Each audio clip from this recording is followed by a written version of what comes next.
use this briefly, but I will hide all the shit. And let's see, if I need to switch to maps, I'll switch to this. So that's going to be interesting. Alright, this is ultra janky, but we'll make it work. Hello, everybody. Welcome to Shiny Boys session 36, I believe, unless I'm getting that wrong. We are here, we are live, and I just realized I haven't put the correct extension on, so I will do that now. But for anybody watching this on YouTube or wherever down the line, I apologize in advance. There are no name overlays today. There's no title overlay, and all the maps will just switch to a screen of me using Photoshop. So it's going to be a bit jank, but that's because for whatever reason, my regular setup of OBS has decided to just sleep today. Its alarm went off. It didn't get up. I set in another alarm. It still just slept through it. So it's just going to be how it is today. But save, and there we go. All right. If everything is all good, then I'd like you all to roll for me some recap rolls, if you'd be so kind. I'm gonna exempt myself because I'm destroyed. My brain is barely working. I would like the closest to 11. 3. 3 versus 17, is it? Quilly? I got 3. Ooh. What's closer? I'm closer. Wait, You're closer. I'll roll. Me. Alright, let's see. Maybe Emma will get exactly 11. That'd be a big meme. 5. So 5? It is me, isn't it? Oh. Oh no, we're equally apart. Equally apart. You Sorry, guys- I'll do it because Emma's tired. Alright. I don't mind. 35. Ooh, A. This is gonna be a fun one. Okay, cool. So last session was session 35, right? I think so, Yes. Yeah, cool. I'm not going to be able to look at you guys because I'm looking at Aylin's wonderful notes. So, Soul G. cool. So, we start the session with Tamar bringing up the fact that we have to do watches. So we all break up into teams.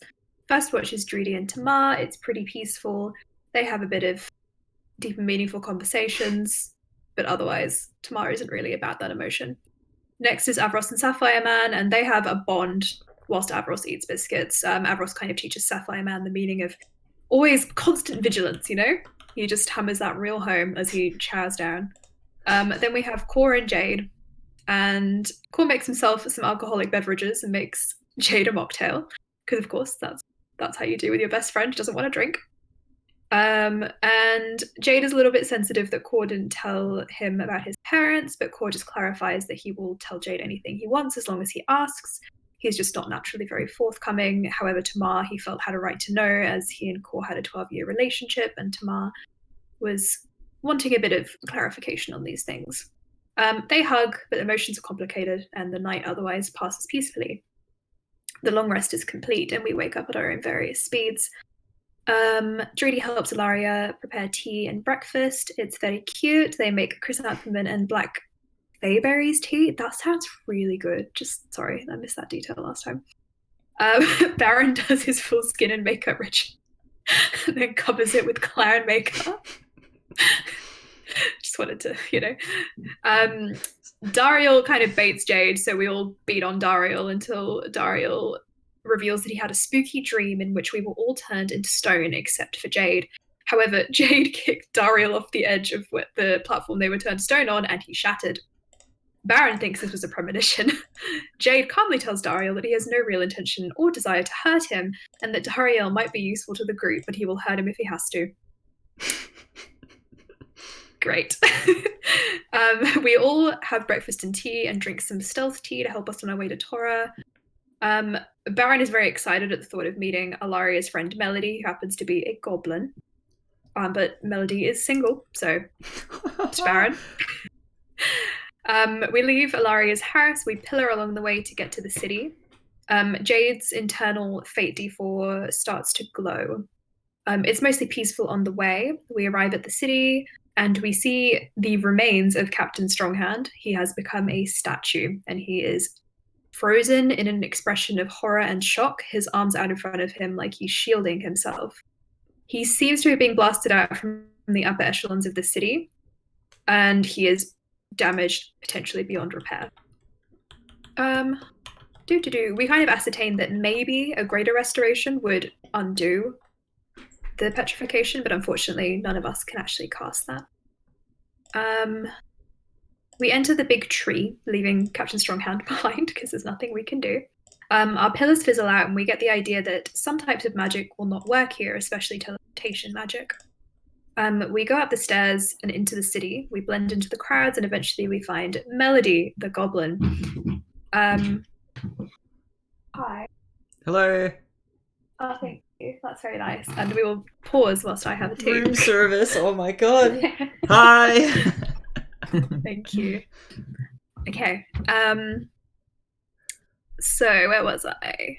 Yes, we go to Melody's shop. She is a greengrocer. Baron makes a very bad first impression by trying to catfish her into thinking that he's a goblin. She sees right through this. However, he does manage to get a date, which is confusing. I love that he makes a bad first impression by trying to catfish her. Yeah. What an entry. Fun fact, Melody is 168 years old, which is really dang old for a goblin and a little bit sus. We decide that we're going to use Melody's grocery cart as a safe house, and I believe we leave Sapphire Man with her. At the same time, we kind of figure out that the biscuits that Averos has been eating, like there's no tomorrow, are actually healing biscuits, and he's been wasting them. So we kind of divvy those out as well. Then we start climbing up the tree because we need to alert the elders about Tormalar and its missing villagers. We're kind of sussing out our best approach. We think we're just going to go have a nice chat with the elders. We decide not to split up. Along the way, we do pick up Ilaria a nice black dress because we like to roll for sapphic seduction. We go upstairs and there's a rumbling. We feel gravel under our feet, and Jade is at the head of the group. I believe the entrance closes off behind us, and we see that we are facing Medusa and 3 spirit nagas, and life's not looking so swell anymore. I just want to say I'm really, really upset that we didn't get to see the scene of Thomas trying to seduce Medusa as playing the 2 NPCs together. I think that would have been kind of wonderful. That could still happen. Medusa. Okay. I'm not going to trust it. Alright, let me just throw out this entire page. It's not happening, guys. I want to see Thomas seduce himself personally. The DM seduces himself on stream. The episode. I heard you guys I'm sure Emma definitely has. That's a Yeah, DM. I know, but the Emma phrasing... seduced all the PCs and all the NPCs. You know what's funny? Yeah. I was at like work doing my work stuff because I have to work for like half of my 10-hour shift by myself before anybody else comes in doing all my shit. So I'm just there like doing like rostering and stuff, and I'm just like talking like, "You never loved me." Oh, but I did. It just didn't work out. People are just like walking by like, this is normal. Yeah. I sometimes practice random lines in the bathroom. I'm like, yes, this would be a good time for a monologue. Just to get the lines. Yeah. I always do. It's the best way to prepare it. You go to warm up the vocal cords. I've done cruel monologues in the bathroom, Vera, so just... I've done so fake Loran Brian confessions to each other in the bathroom. I'll be fully transparent with you guys. They are easy to mimic. I'll replicate. I often talk to myself as Daniel. Same! I love her voice. I'm a princess. I'm the She just has best. so much confidence and energy that I want to carry into my real life. Exactly. You're great. You're fabulous. You exude fabulousness because you're around me. Yeah, the sheer proximity is what does it, let's be real. There is only one person who can truly give you these great gifts. It's me. Anyway. Oh, I love Daniel her. versus Loran for self-confidence. Who wins? That's a tough battle. This is like the grand It's a finals. really tough battle there. It's tough. I can't call it right now. It's a very Yeah. close race. It's too early to call. It's within a margin of error. We might need to, we would I'll deserve, throw we would Karul deserve a in the mix. recount with the most self-confidence. I've been thinking, I think We personally. don't actually have to answer this. We could also roll initiative and see if that happens. We could leave this one to the fates. I'm gonna ponder this, and I'm gonna bring back my findings in my scientific research paper that I will have written by tomorrow to the DC. Amazing. Oh wait, before we continue, can I show you the poster Go for that it. Yes. was made for me for EIC? So EIC, the theme was we're working at a TV studio. So it was a Pirates of the Caribbean poster with me. Oh my god. That's awesome. Yes. That's really good. I Yeah. need a jar of dirt. I was very proud of this. That's all. That's all. Alright, where on earth were we? Just finish recap. Yeah. Oh, okay. In that case, before we start, I would like to give a quick shout out to Chet and Peku on patreon.com. That's right, that's patreon.com/CZEPEKU. We will be using, most definitely, a map of theirs today. I know that I occasionally say that, and then we just don't use the map, because sometimes the campaign just goes off the rails. We don't even have rails. We're a train with four-wheel drive wheels. That's the campaign. You're a plane. We're a plane with no pilots, and it's falling into an endless void, and that's the campaign. So if there were rails somewhere to be had, they're off. We're off of them. I'm losing my train of thought a little bit. No pun intended with the train of thought, which has also been derailed. That's great.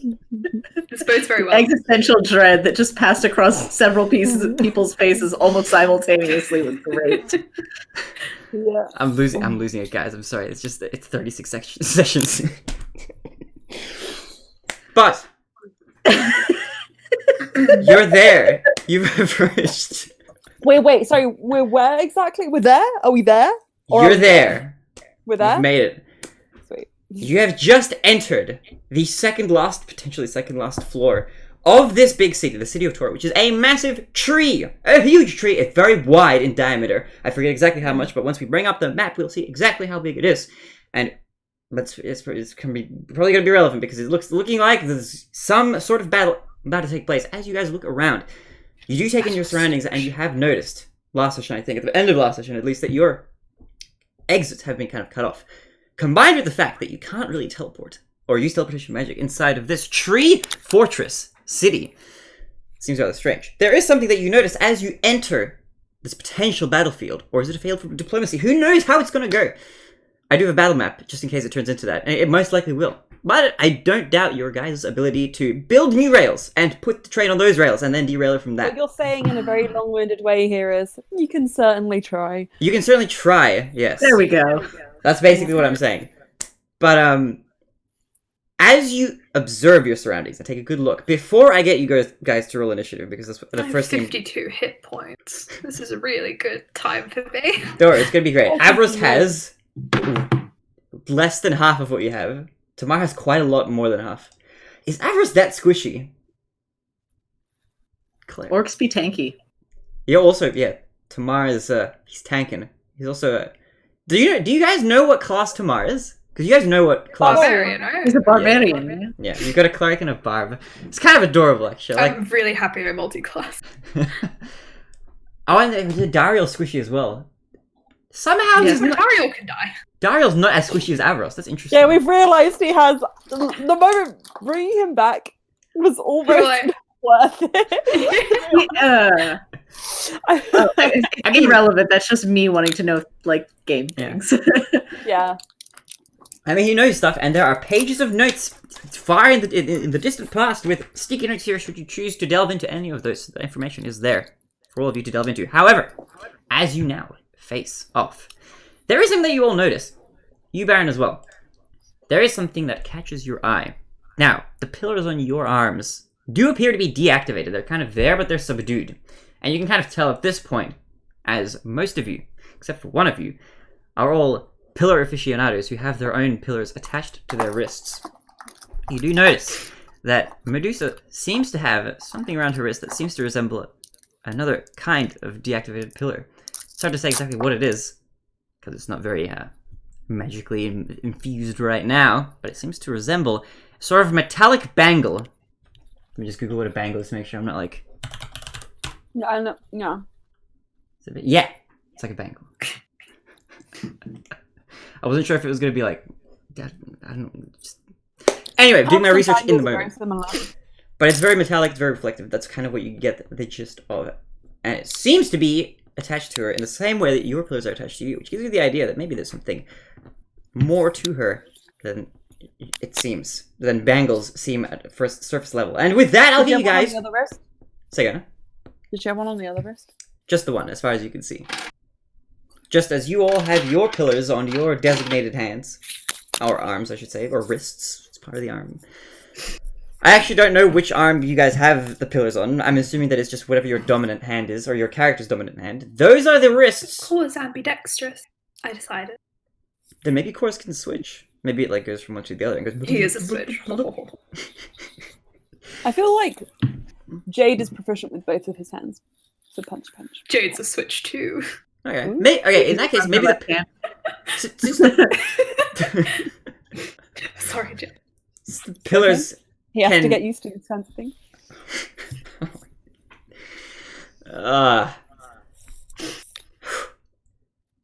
I think how I'm gonna rule this is that the pillars they exist sort of within you like a parasite in a sort of way, and they can manifest on either wrist depending on which one you use at the time. But they only show up Okay. on one at a time. Cool. So When you said, I think this is how I'm going to rule it, I thought you meant on deciding who was swing. Who was a switch? all right, we're gonna do How dare you decide about my character? Oh, we're gonna do a I fantasy see. I fight got to the confused. death. Yeah. But no, as you approach, and also I was laughing about this with Aelin before when we started the call. But I think I gave like the elders and Medusa like voices that will hurt my throat. So this is gonna be fun. Yeah, I was there when you did that. What you were talking about that? Yeah, when you get the, it's gonna be good. As you approach and get ready to roll initiative, Medusa seems to acknowledge not only your presence, maybe not your presence specifically, but she does notice immediately that Alaria enters the room, as she seems to mysteriously announce, "So you're finally back after all this time." And I want you all to roll initiative for me. The correct way to greet your ex-girlfriend. Yeah, Yes. Yeah. just chaotic. Okay, it's pretty good. Good. Better than the usual healer initiative. 18. 18, that's pretty good. Okay, core. Let's see. You do not clash with anybody. 18. Well, I clash with everyone. Well, yes. But initiative-wise, you have got your place in queue and nobody's trying to steal it. Okay.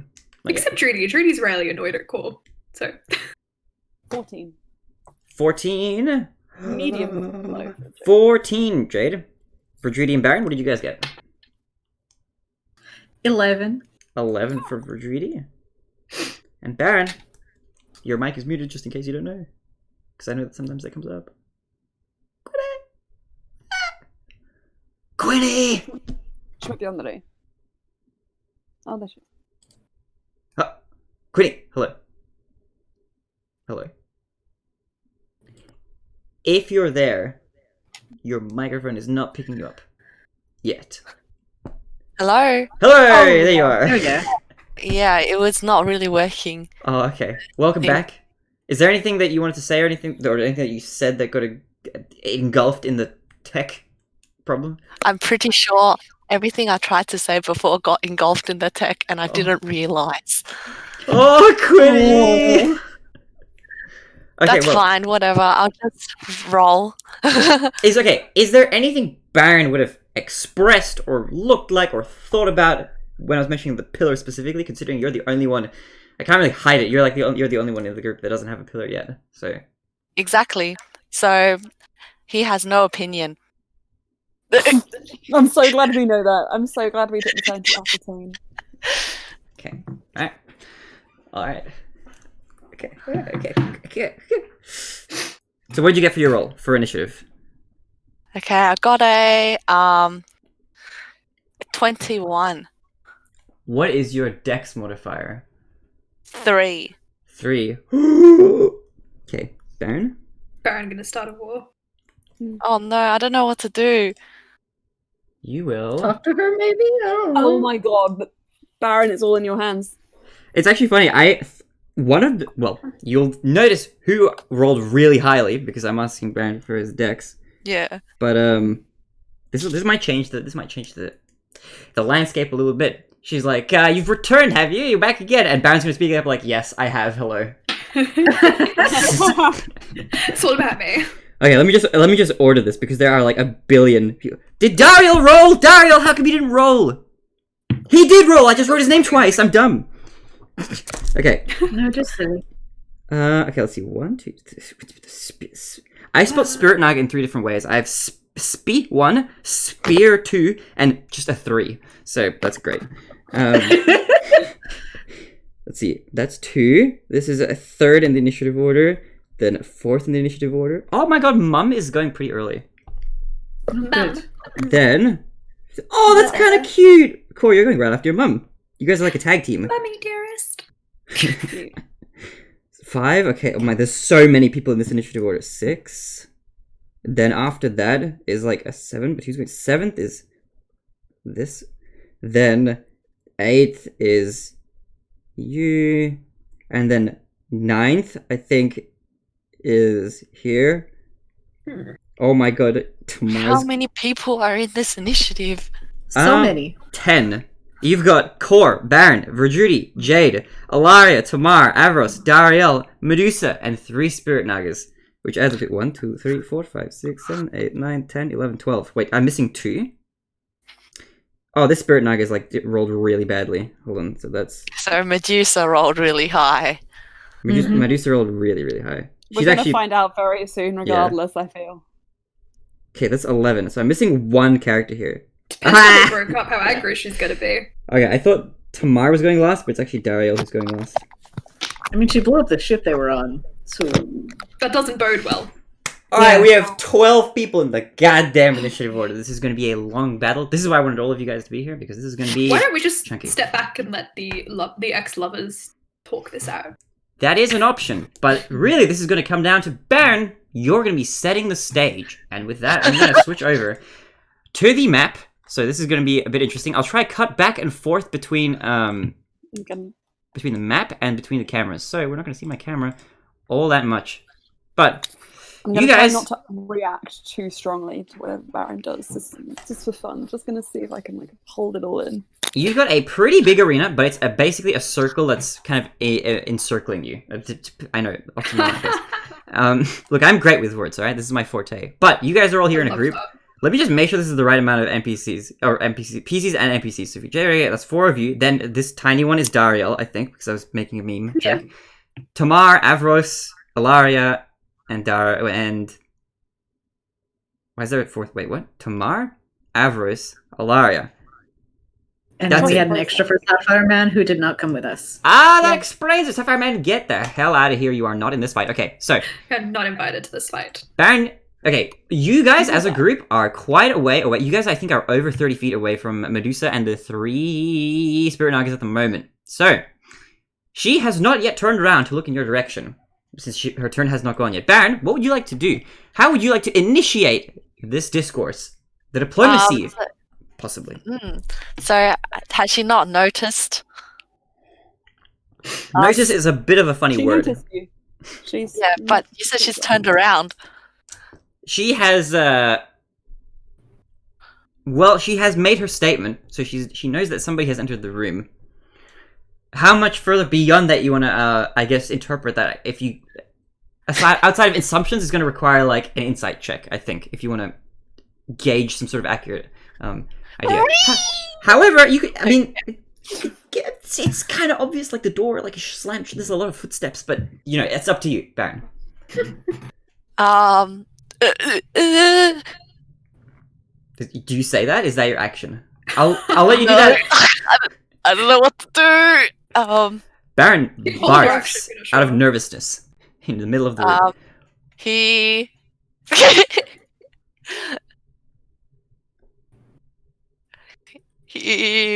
Is he passing? Is he? We are spell speaking. Does he attack? Do not seduce the lesbians, Baron. Do not do clown it. Dance. Damn it. Yeah, they will kill you. They will kill you so fast. Oh yeah. Also, I do want to say in advance, just in case. Okay, guys, this could go badly because it is Baron initiating this sequence of events. I just have so many things I could do, and I don't know what to do now. No matter what happens, I love all of you guys. I don't want any of your characters to die. but no promises. Thomas, I understand. Baron, whatever you do, I want you to commit to it. Yes. This is your role, okay? This is your No calling. half-assing. You have been given the chance of a lifetime, a potential boss level encounter, and you are the one setting the precedent. And you have 10 seconds to choose what you're going to do. Are you Okay. ready? I am 10. going to press. I'm going to cast Conjure Animals. Yes! Chaos, I love it. Peace out. Conjure animals. Who are you conjuring, Baron? Let me know. I'm gonna conjure 2 giant eagles. I'm gonna mount one straight away and try to run away. Oh my god. And then I was like, the other one's free for anyone who wants to ride it. Alright, so you say attempt. Did you say attempt to leave? Attempt to escape? Right now, all of your options are totally cut off unless you somehow want to attempt to burrow through the seemingly magical walls of the tree that's encapsulated you. That's powerful enough to disable magic. Maybe I should not summon. Maybe I should summon a mole or something so he can dig. The hands is No, into sorry. the story. No! Also, Something so defensive. this spell works. Yes. So I'll Goes off actually without a hit. I'll recap for since I brought this up Yeah. like at the beginning of last session, but I'll bring it up again now since there's going to be a lot of magic being used. There are an unknown number of spells that may or may not work here. So there are 3 different types of spells that'll be cast that won't be obviously correlated in any way. However, what I might get you to do, since this tree is magical and has a sort of property that prevents certain magic from being used, if you manage to cast a spell that the tree essentially gives you a sort of weird disadvantage on, then what we're essentially going to do is have the tree roll a d100 and have you roll a d100, and if the tree wins the d100 roll, as in gets the higher number than you, then your spell will fizzle out, and that spell slot will be used, but your spell will not work. If, however, you roll higher than the tree, then the spell will go through and it will work fine, and we'll go from there. The third type of then also, you might get a spell that just works perfectly fine with no resistance at all, like Baron's spell you just did now. And then you have the third type of spell, which is a spell that will just not work in the tree at all, which you'll find out as you go if there are any spells cast that fit that description. However, if you do attempt to cast a spell that just wouldn't work, like any sort of teleportation spell or anything like that, your spell slot will not be used, the spell will just not work at all. So those are the catches. Okay. That makes this a little bit more spicy. And also, you can probably, just from your general intelligence, also, I guess, garner from this that this affects every living creature. So Medusa and the Spirit Nagas all fall under the same category. So they will also be casting spells if they do cast spells under these same precautions. And unfortunately, actually, Medusa does have some that would be affected. So this is going to be interesting. But, okay, Baron, you've mounted one, and you've got another there. Do they have their own initiative? Okay, yeah, they'd have their own initiative. Now, I've decided what to do. Okay. Okay, do you need the stats for the eagles? I don't think I necessarily need them. Okay. Why? No, Oh. never mind. So, because they have to roll their own initiatives. Yeah, but I'm Okay. assuming that you're controlling them, right? Yeah, I'm assuming them. Just look it up and it will come. Oh, you're asking me if I have them to give to you. Oh. No, I have them. Oh, okay. I was just wondering if you needed me to like screenshot it. Or Send them. No, Yeah. no. As long as you just if a mob interacts with them or anything like that, then I might ask you about certain things like that, or if they have certain Okay. abilities, then I'll ask you in the moment. But I trust that you will be doing a Okay. good job of controlling them. I think this is a concentration spell, though, right? So if you cast anything It is. else, yeah, okay, Yeah. okay. So I'm gonna mount one of them, float slowly into the air, and try to converse with Medusa. Try to I converse. Okay, so hold on. If you're mounting one of the eagles and they're rolling their own initiatives, can you not only float with the eagle on the eagle's turn of movement? Okay, I didn't really understand that, but As in, like, doesn't the eagle have to move on its own turn to lift you? okay, fair enough. Yes, I mount one, Okay. and he doesn't float. Okay. Ever the eagle doesn't float. He's just there. All right, you're And- on top of the eagle. I'm guessing the other one is just to your like left side. He's ready to go at any point. Yeah. Baron's just had a foot out the door. This is an entire campaign. Okay, and then he says, "Greetings, Medusa. We come in peace. We do not want to fight you. It's We gonna just go want there. to talk." Okay. And then, yes. Okay. We just want to talk. All right, that's what you say. Cool. Okay, this is fun. Alright, next in the order is actually by chance Medusa, who I was very gleeful to have roll very highly.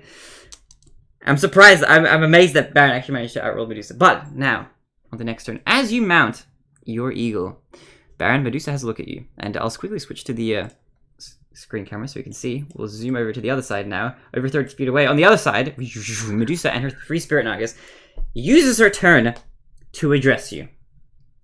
And have a bit more of a talk, because I'll get her to use that as her action and / bonus action. She's gonna walk around a bit. She might walk, maybe. Let's just click by not the zoom button. She's gonna move around. She's gonna walk in front of Spirit Naga number 2, right in front of it. So she's just sitting there, and she's looking at all of you now, and you can see her front on. You see her face. You see her expression, the vacant, evil stare in her eyes as she looks at all of you. And as she glances over Ilaria as well, who's standing behind Cor at this point, there is some sort of change in her expression, although a very subtle one. To talk? You fools. I've had so long to think about what I would do with you and your compatriots, she says as she looks at Ilaria. If I was to ever see you again in the flesh. I've thought it over. I've mulled it over about your betrayal and what you did to me.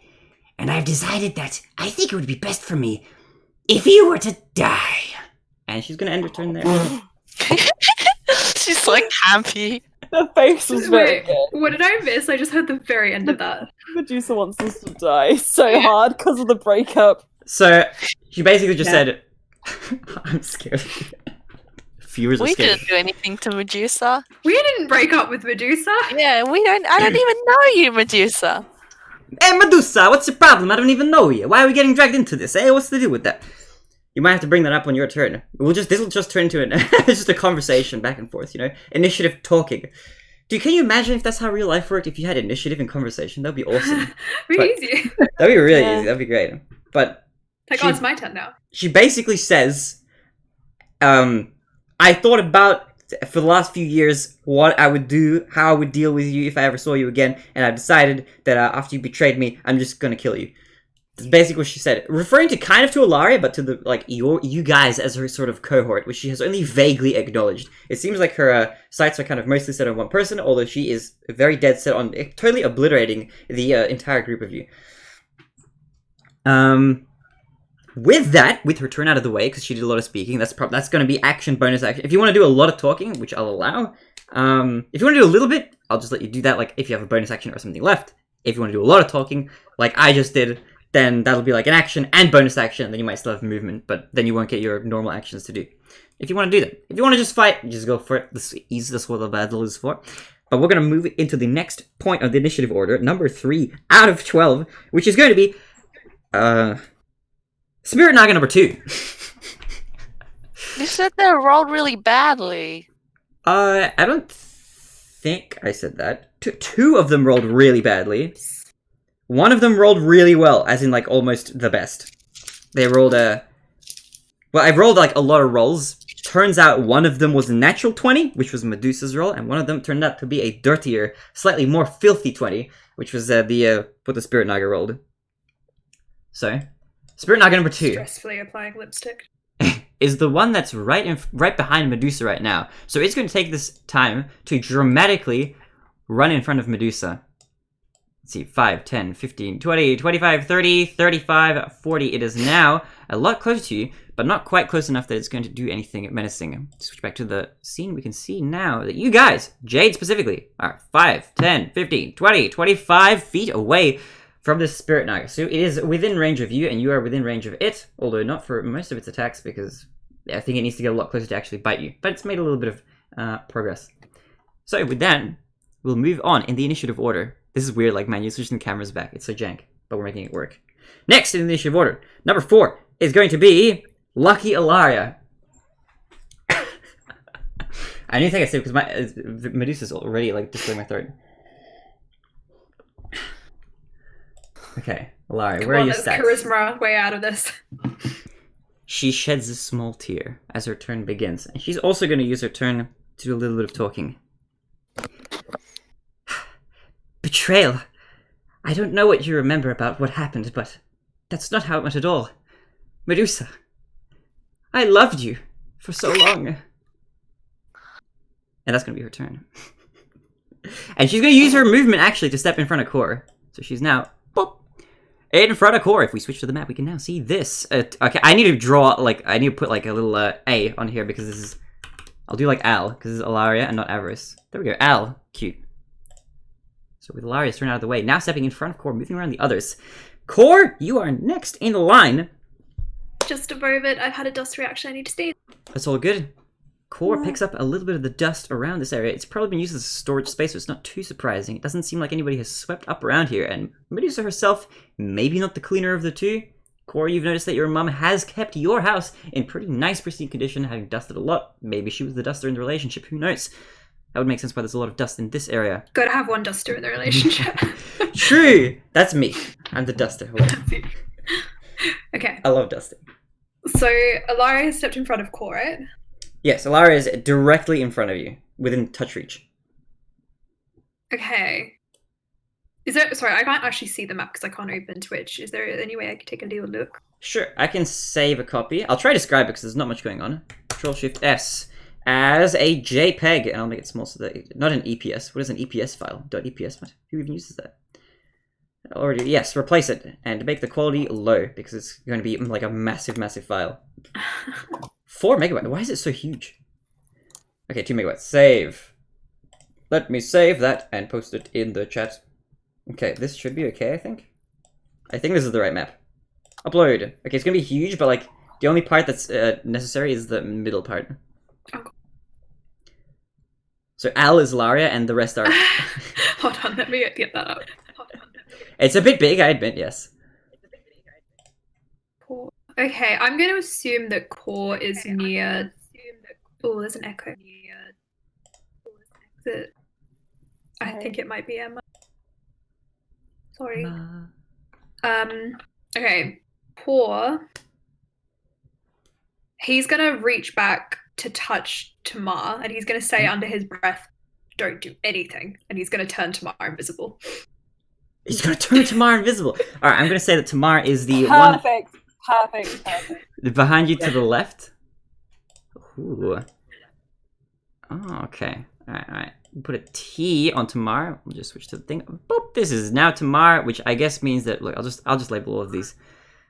This guy over here, this is going to be Avros, the one and only, and I don't have to mark Dariel because he's the tiniest dot on the map. Lol, Lamau, what a teeny tiny boy. So tiny, how does he even manage it? So small. Doesn't even know ABCs. Alright, so you turn him invisible. And you tell him not to do anything. Okay, this is going to be interesting. He's like way down in the initiative order, so you'll be fine for a while. But, is that it? All you want to do for your turn? You do have movement if you'd like to. I think Core's mainly looking to Ilaria to see how he should like approach this. Like, should he turn on the charisma? Should he try to get an escape route going? Like, he's kind of assessing. So I don't think he'll do anything for now. Okay. But unless there's a clear sign. Yeah, she seems to be in a pleading sort of action at the moment. But we'll see how that develops as this lover's quarrel continues. Could I speak over Ilaria, even though Medusa can't see me? You could like bend to the side if you like. I'd be like, yes, hello. Hello. I think that we can have a bit of a bargaining thing with this whole betrayal, in which we sit down, maybe pour some tea, discuss our terms and conditions regarding death, torture, all that. Okay. Back. Such a different tone to Ilaria. He's like, please, I loved you. And you're like, we can bargain. Terms and conditions, small print, Let's talk business. But okay. We brought high heels and dresses. I am, in fact, very good looking right now. So if we can also sort out those terms and conditions, Medusa. Yeah. True. True facts being spouted right now. But with that, with your turn out of the way, it is now Jade's turn. Jade, hello. The man of the moment. What would you... Spirit and I'll go 5 feet away from me, right? Not 5 feet away. It's, if you look at the map, it's about 5, 10, 15, 20, 25... Wait, 5, 10, 15, 25... It's right in front of me because I'm going to go up to it. Oh, shit, that's what you meant. Oh, my God.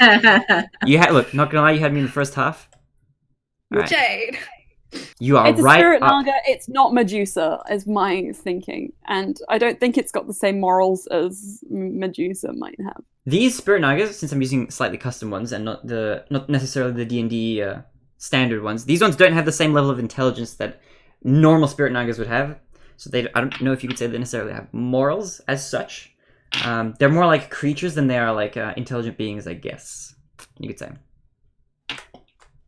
Okay, I'm gonna do a punch. Just like a little punch or like a big one? Gonna stun it. Are you like punching to make a point or punching a hole? Stunning strike. Stunning strike? Alright, how does that work? So, well, I'm gonna spend a key point. to do Hit me stunning up, strike. literally. Stunning strike. Just -1. Confirm. Okay, so stunning strike.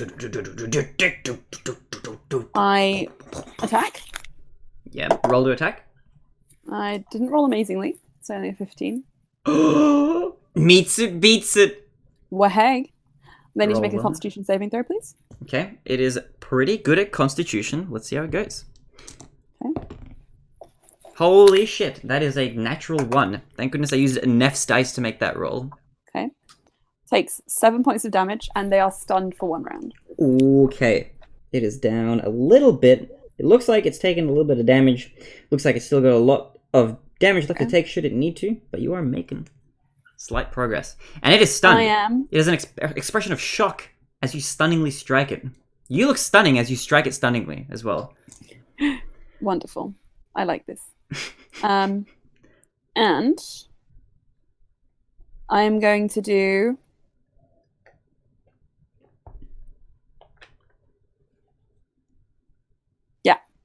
Your very best. I'm going to do my very best like no one ever was, and I'm going to leave it there. I Okay. don't want to go overboard. I just want to stop it from hurting me or any of my friends. Okay. So it's for a whole round, so it's until... So its next turn it'll be stunned, and then once it gets back to you, it won't be stunned anymore. Yep. Okay. Is there anything it can do on its turn to get out of the stun? Nope, it failed the con save. Okay, easy. Critically failed it, actually, which is hilarious. Okay, with that... I've got an idea. Does it say anything about critical fails?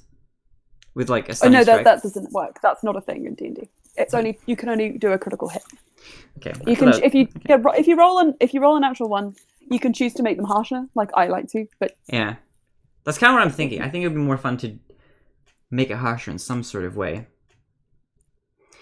Let's say we can say it's stunned for two rounds, just because a natural 1 isn't super common. So let's make it fun. Maybe it's just it really wasn't expecting it. You got it like right in its. watch all of them roll Jugular. 2 now. Watch all of them roll natural 1s. Well, I'm retiring Neff's dice for this battle now because that was the first time I rolled that dice today. I didn't use it to roll the initiative rolls or anything like that. I just said, yeah, I'm gonna roll the Neff dice, and it rolled a nat 1 in its first roll, so it is going into dice jail. Amazing. I don't know how it manages to. Okay. With that out of the way, with your stunning strike, stunningly stunning the stunned, what are they called? Spirit Nagas. I use that word so many times I forgot other words. We will now move on to the next person in initiative, which is going to be, oh my god, where's the number 7? Avros!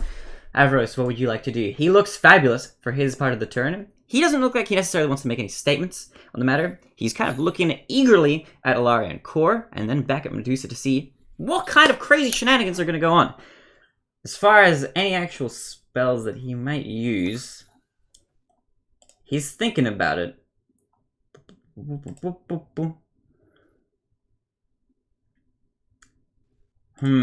I think at this point, since he's seen... If a creature is stunned, how does that affect its saving throws? So, stunned, it just means it can't take actions or reactions. Okay. And, sorry, hang on, I'll read out the full thing for you. Okay. So that you have a full idea. So, incapacitated, can't move. The creature automatically, sorry, hang on. Let me just... creature can't take actions or reactions. Yeah. Automatically fails strength and dexterity saving throws. Attack rolls against the creature have That's what I advantage. was looking for. Automatically fails dexterity saving throws. Okay, in that case, seeing that you've done this, I think Aros is actually going to do something. He's going to make an action. Now, he is within 60 feet of this thing, which is all he needs to be in order to do this. He's going to cast Sacred Flame upon a, hold on. He's going to cast it in such a way. Does it have to be like, wait, hold on. It says a range in area is 60 feet. But can I choose where the area actually is? It only hits one target. Oh, does it only hit one target? Yeah. Oh, It's a cantrip. The target must... Oh, I get you. He's going to cast it and target the second Spirit Naga, which is within 60 feet, I guess. And it's going to take damage because it's going to need to succeed on a dexterity saving throw, which it automatically can't do because right now it's stunned, so it's going to take some damage. Not going to take a whole lot. Avarice is not a very powerful mage, but he is going to do his best, and it's going to take a fair bit. It's going to take a few points of radiant damage. It is going down. It looks like it's been a little bit hurt. Not quite as painful as the punch that Jade threw earlier, but it's looking like it's going down. He does his best, and he kind of blows his hand as he does that, as if, you know, he attempts to be a bit of a showman with his small spells, his meager spells that he can cast. And he's going to just leave it at that. He's going to look to Core with a sort of proud of me kind of look. But I don't know if he I don't know if Core's even looking at him at this point. Yeah, I don't think Core's even looking at him. At which point his grin might kind of fade a little bit, like, okay. And he's not going to take any movement. He's just going to stay right there. He's directly behind you, Core, and he's directly behind Dariel. Speaking of, oh my god, I'm losing track of where I am in this list. There's so many. So that was Avarice, number 7. Number 8, Rodridi. It is now your move. Hello, welcome to the battle. How would you like to go? I would like to. Yeah, I'm gonna go ahead and just throw 2 daggers. At the two of my little magic crystally shard daggers at the Spirit Naga number 2. All right, throw away. And since it's stunned, do I have advantage, or is that? I don't think so, unless they need to make a dex save to get out of the way. Okay, then. Unless I'm wrong on that, Emma can correct me. On what's that? It doesn't change how likely an attack is to hit, right? Yes, advantage. Oh, advantage! You have advantage on the roll. Cool. On a stunned creature. Advantage. Okay. Cool. I'm pretty sure 17 plus 4 hits. Definitely, yes. And 17. Yes, both of those hit with absolute precision. And 1, 2. Cool. That is so 4 piercing damage for the first one. Yep. And 3 piercing damage for the second one. So Oof. 7 total. Oof. Okay. Jade, you feel a gush of wind twice by the side of your head as you see 2 daggers fly by, embed themselves into the Spirit Naga right in front of you. It's taking damage just by being stunned. It's not able to do a whole lot. Rodridi, you recognize these, Jade, you recognize Rodridi's daggers as they fly through. Rodridi, yes. Oh, I was just going to say, for a little bit of flavor, they make this kind of like musical whistling as they go by. Oh, that's cool as. That's fun. I like that. I'm imagining. Do they play like a full song? Like, do you throw them and they go like? Or like... No, they're actually the design that I kind of modeled them off after are called like songbird daggers. Oh. So yeah. Is it they like? just have this? Are they shaped like? Do they have like holes that like whistle in the air? Yeah, they have little like gaps in the. Oh, that's cool. The handle that make them whistle. That's neat. All right, your musical daggers hitting with absolute precision, just like a pianist hits a note on the keyboard. I don't know what kind of analogy I'm trying to make with music, but they go and they embed themselves into the Spirit Naga, and it's taken a bit of damage. It's taking damage. It's looking like it's not too hot right now. It's cooling down, health wise at least. You as a medic would know this. It's not looking great. Moving on in the initiative order from you, Vidrid. If there's nothing else you'd like to do, if you have movement, if you'd like to take it. Nope, that's me done. I'm just gonna hang on to this holding position we're in right now. Alright, sounds good. In that case... Actually, wait a minute! Baron! I need you to roll initiative rolls for your creatures for me, because I don't think I asked you to do that, and you didn't tell me what their initiative rolls are, Baron. That is correct. Let me try to roll for Evan and Ebony. Darkness, Amnesia, Raven Way. Okay, which one are you riding? I'm riding Evan, and Evan, he's got easy. a 3 initiative. Okay. And then Ebony has got a 12. 3 and a 12. Okay, that works out well, because... Okay, we'll say that Ebony... EB is going to go right after Virginia, so it's going to be 7.5. And the other one is a 3. Evan is literally the last in the initiative order. Yes, Evan is, he had too many biscuits earlier. Too many biscuits. Just like Avarice. Avarice would be proud. But okay, in that case, you've got Ebony to control if you'd like, which is not the one you're riding, I'm presuming. Yep. So, it is directly to your left.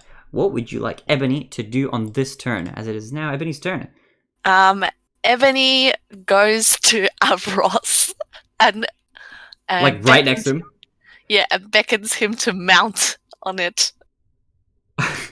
Okay. Mount me, please, dear Avros. I will fly you to the skies. I don't know how Ebony speaks. Yes, flying him out of harm's way. Accidentally seduces Avros. No. Look, not unlikely, just in general. That's not a phrase we might never hear, I'm gonna say. But, okay, you use it to... How do you beckon Avros to mount you, Ebony? Ebony looks at Avaros and then, like, turns its head around. Okay. To its back and then looks at Avaros again and then uses its wings as, like, a come sign. I don't know, it's trying its best. As a come sign. Okay, I'm glad No, you get that you right. are not making it better, No, Chris. I didn't mean it like that. Didn't you? Okay, Be gone. could you roll a performance check for me on your come sign? No! God. No! I'm just using Quinny's to roll. I did not mean it like that. But sure. He gets a 22.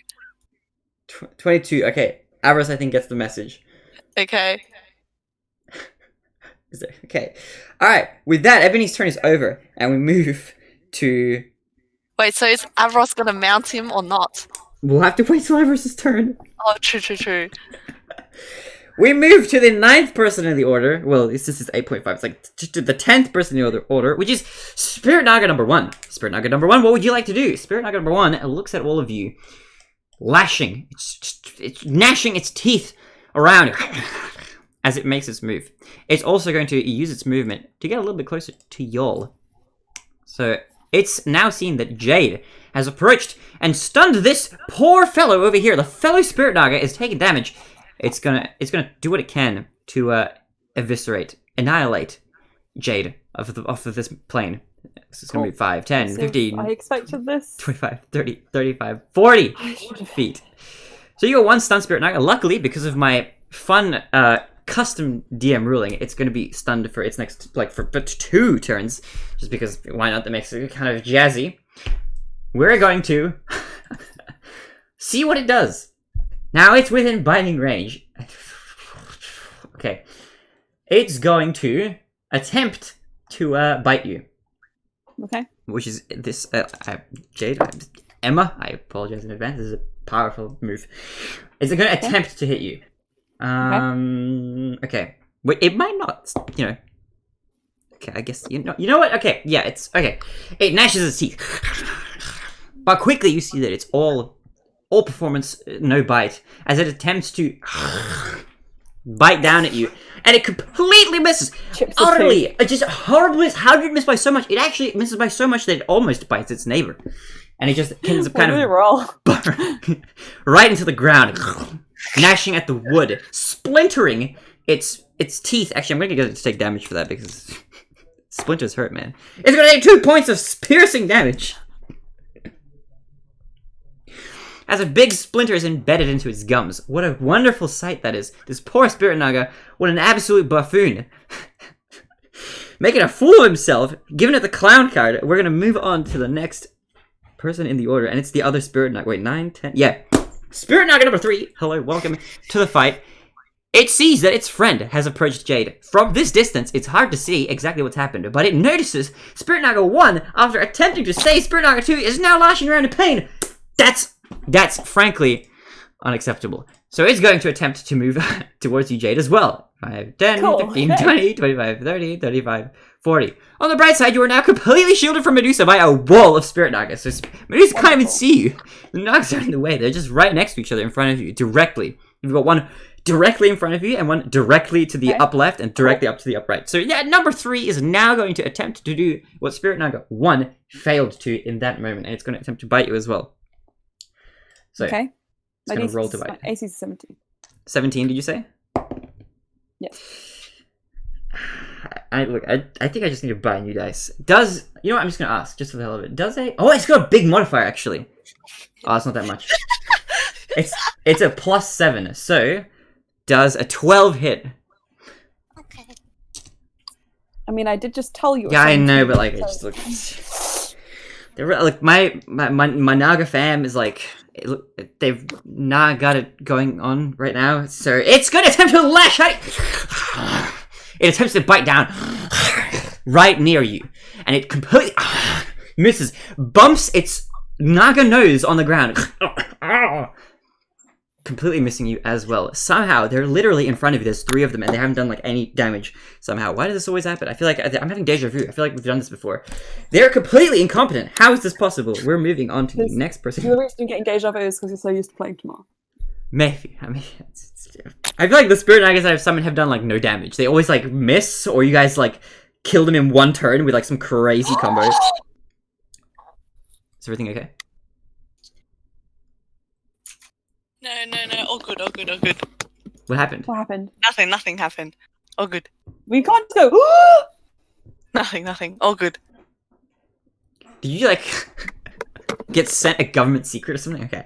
Well, look, we'll move on in the initiative order. Well, to Tamar, our boy Tamar, he's finally going, and he's gonna stand as Nothing. still as he possibly can. He's not. He's holding his breath, even though it probably actually doesn't matter whether or not he holds his breath or not. Good but man. He's holding his breath.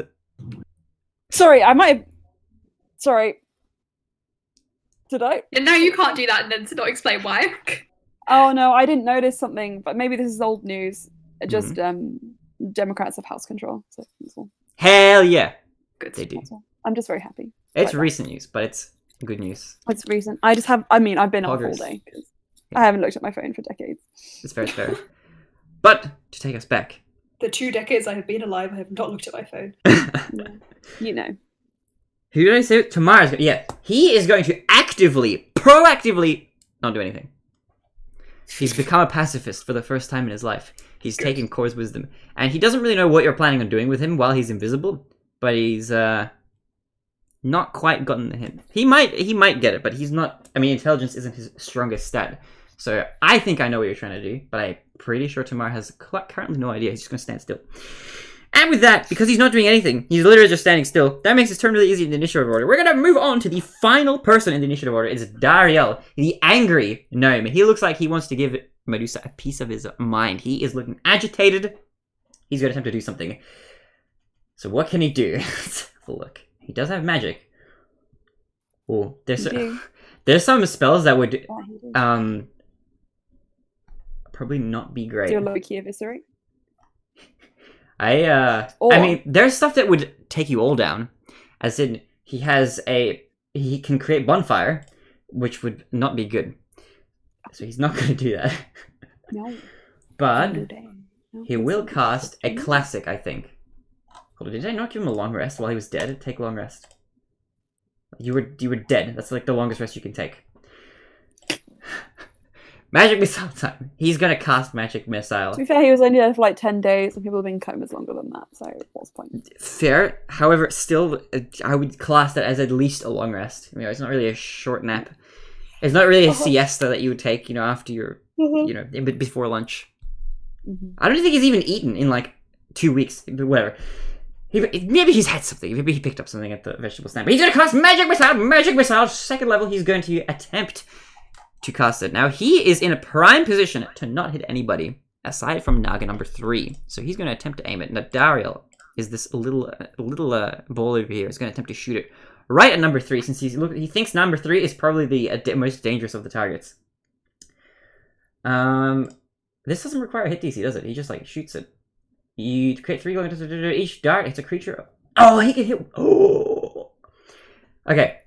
The range, dart deals 1+4 damage to target. The darts all strike simultaneously. You can direct them to hit all one creature or several. I think he's going to attempt to take one down. So he's going to hit number 3 with all 3 hits of his Magic Missile. So it's time for him to roll. So it's 1d4 plus. Wait, hold on. Is it higher level? It's just the same. At high level, when you cast the spell creates 1 more dart for each slot above first. Ooh! That's cool. Wait, so it creates 4! He gets to shoot 4 missiles! Let's go. That's cool. That's a cool spell. I'm gushing over my characters that I don't get to use much. Alright.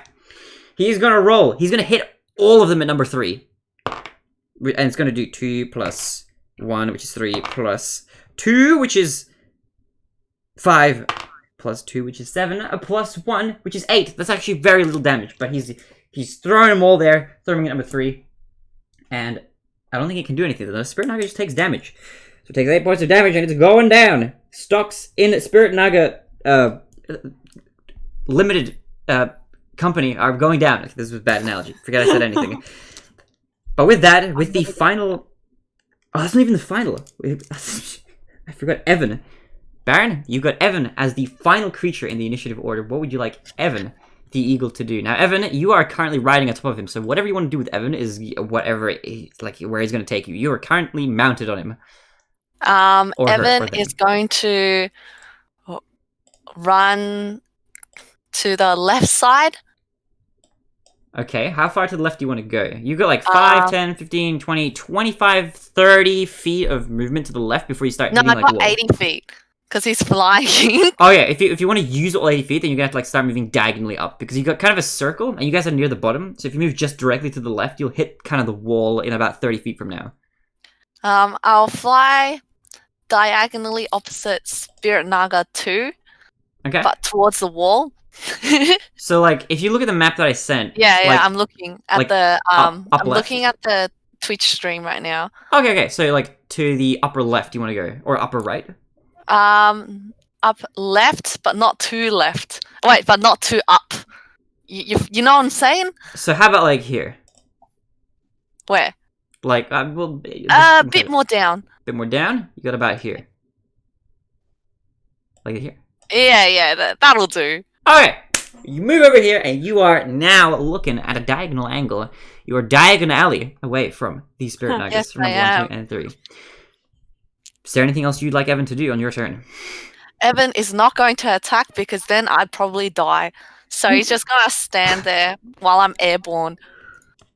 How would that even work? If you're mounted on Evan, I don't think the attacks would hit you. I think you'd be fine. Oh, really? Probably. Well, I mean, sure hope so. The only thing I can I think sure of... hope so. Leaves ominously, just flies out the room. I think the only thing that this I would personally say in this battle would affect is like maybe you have a little bit of disadvantage when it comes to like dexterity saving throws if Evan needs to dodge something. But you as Baron can probably like dismount him whatever you like. But if that's all you want to do, then we are reaching the top of the initiative order. Actually, Evan and Baron are right next to each other. I didn't even realize. Baron, you are first. What would you like to do? I would like to cast a spell on the Spirit 1, 2, and 3. On all of them. Okay, just keep in mind that if you're going to do like an area of effect thing, that Jade is also within like touch range of all of them. You are right. I can see that now. So if you let's say you wanted to, well, it depends on what you want to cast. But if you want to cast them that would create like a straight line, then you'd have to be like directly left of all of them. But right now, you could easily get 1 and 2 in some sort of ranged attack. You wouldn't necessarily be able to get 3, because if you're trying to shoot something straight ahead at 3, that would hit Jade as well. Interesting.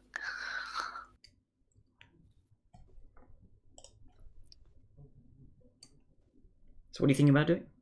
I'm I'm thinking. scared about. I'm scared thinking that whether I maybe- should just yeet a fireball in that direction. Okay, also, this is just a general intelligence thing. I will say now, this tree is in fact made of wood. Yes. However, you know what? You can try it if you'd like. I'm not going to prevent you guys from doing anything. If you would like to completely alter the trajectory of this campaign in some ways that I haven't yet probably conceived, I will invite that. However, I don't think the players and maybe a lot of the NPCs will necessarily let you burn down the entire tree. Okay, fine. If Do that's... what? No, do what you want, but Hmm. proceed with caution. So far, you guys haven't casted anything that's had trouble getting through. I decide to cast Hideous Laughter on Spirit Naga 1 because I don't like him. Alright. Hideous Laughter. Can you read Hideous Laughter for me? A creature of your choice that you can see within range perceives everything as hilariously funny and falls into fits of laughter. While if this spell affects it. Okay. In that case, as you are about to cast this, you feel a strange magical force tinkering with your spellcasting. And I want you to roll for me a D100 and tell me what you get. Also, Ring! just saying, number 1 is incapacitated, so if he has. No, number if 2 it's is the dexterity incapacitated or- one. Yeah, it's number 2 Oh, that's okay. incapacitated. D100. I got a 74. 74. Your spell goes through. After a little bit of delay, maybe a little bit of lag on the server end of the game, Okay. your spell does eventually launch. And is it a Constitution saving throw? It is Or is it a wisdom saving throw. Wisdom saving throw. Okay, this is a good stat for the Nagas. However, my Right. dice have been rolling incredibly badly until now. That's going to be a 19 on the dice. Yeah, never mind. I Okay. guess it's not so funny after all. What joke did you try and tell? I told him, what? How do spirits nagas laugh? Naga naga naga naga. Okay, there is definitely a reason why nobody in the Oh, entire dear. group laughed. I thought that was pretty fun. Ha ha ha! It's They goes No. naga naga naga naga naga. You know what? For a joke that not even a creature with low intelligence would laugh at.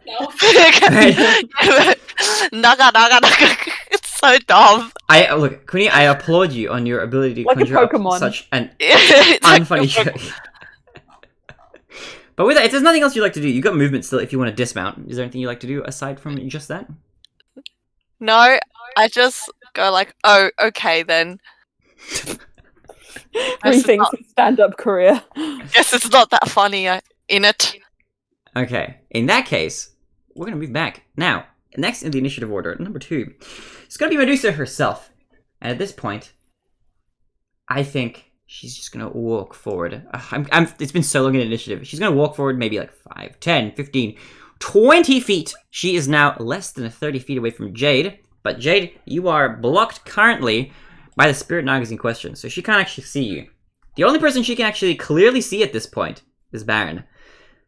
But she faces kind of the vague direction of where you're all standing. What was the last thing Ilaria said? Ilaria said something like, "But I loved you." Okay. Loved me? What a joke. You're a farce. I was there for all of it. I know how you feel. Traitor! And she is... her snake hair is just going to go... As she says that, all the snakes go... at the ends of her hair. Naga naga naga. They do not go naga naga... No. She's thinking of... Okay, she stares in your direction, Baron, actually, as she says that. After you've told your joke. And there is something that you notice. Let's see, hold on, how far away is 5, 10, 15... Wait, 5, 10, 15, 20, 25... 30. Ooh! Okay. You see her gaze reach... Like, you know, her gaze... Her eyes gaze upon you, and you guys make eye contact for a bit. And you feel a strange sensation come over you for a bit before it disappears. Getting petrified. No, not quite. It doesn't take hold. But there is a sort of a very strong magical energy just on the brink. almost as if you're barely out of range of maybe being petrified. There's something that you can gain from this as well, if you choose to divulge it to the others. Now, this is something that the others probably won't know up until this point. This will be kind of maybe a surprise if it hasn't been something that's occurred to any of you naturally. But it seems like Medusa's petrifying gaze does actually have a range, because you can tell that what she's trying to do at this point is to freeze you, and it seems to not be working. And you can gather from the fact that, like, you're farther away, that it's probably because of that, being a spellcaster yourself. But I'm wearing my nice eagle glasses. Is that why? Yes. I'm not making direct eye contact with her. Because Well, I'm wearing eagle glasses. Well, you're looking through them. That's why I gave you like a bit of more of a description of what her eyes look like. Whereas if you were this far away generally, it would be hard to say exactly what's going on. If it wasn't you there, let me a little bit, since I have this in my notes. If it was anybody else there without the eagle glasses, with just regular perception, then it wouldn't have necessarily been clear if she was actually trying to do anything with her gaze, or if it was the tree stopping her. But you can tell from your like perfect vision, basically, with the eagle glasses on, that the tree isn't necessarily interfering with that spell specifically. Or if it was, it's gone through and it seems to work. So, with that, we're going to move on in the initiative order to number 3, which is going to be Spirit Naga number 2. Spirit Naga number 2, make your way to the entrance. It is stunned, and I don't think it can do anything, right? It's just kind of chilling for its turn. This is the second round, so it shakes the stun, but it's can't do anything. Yeah, okay. Is this the second round of its stun? Yep. Are you sure? I think this is the... Yes. Because it's already been one round. Hold on. What have... I've been attacked twice by Spirit Nagas. Yeah, you've been attacked twice, but there's 3 of them. Yes, but... Yeah. The first time, yeah. I went before it could do anything, stunned it, then it missed out that round. So this is the second round. It hasn't reached your turn again though yet. Yeah, no, I know. So is this still round? Oh, this is round. Okay. Yeah. So technically, yes. Technically, yes, this is round 1, which means that even the next time it reaches this point in the initiative, it'll still be stunned and then it'll shake it off. Because this is the first time it's had a turn since you stunned it. It hasn't had a turn yet since you stunned it. But this is a new round of combat. Is that how it works? Is it just till the end, even if it doesn't have a turn? Because if you're last, let's say you're last in the initiative order or close to the end, and it's early on, if it reaches back to the beginning. Sorry, can I clarify? He didn't do anything last time. I thought you did the stunning strike. The Spirit Naga didn't do anything last time.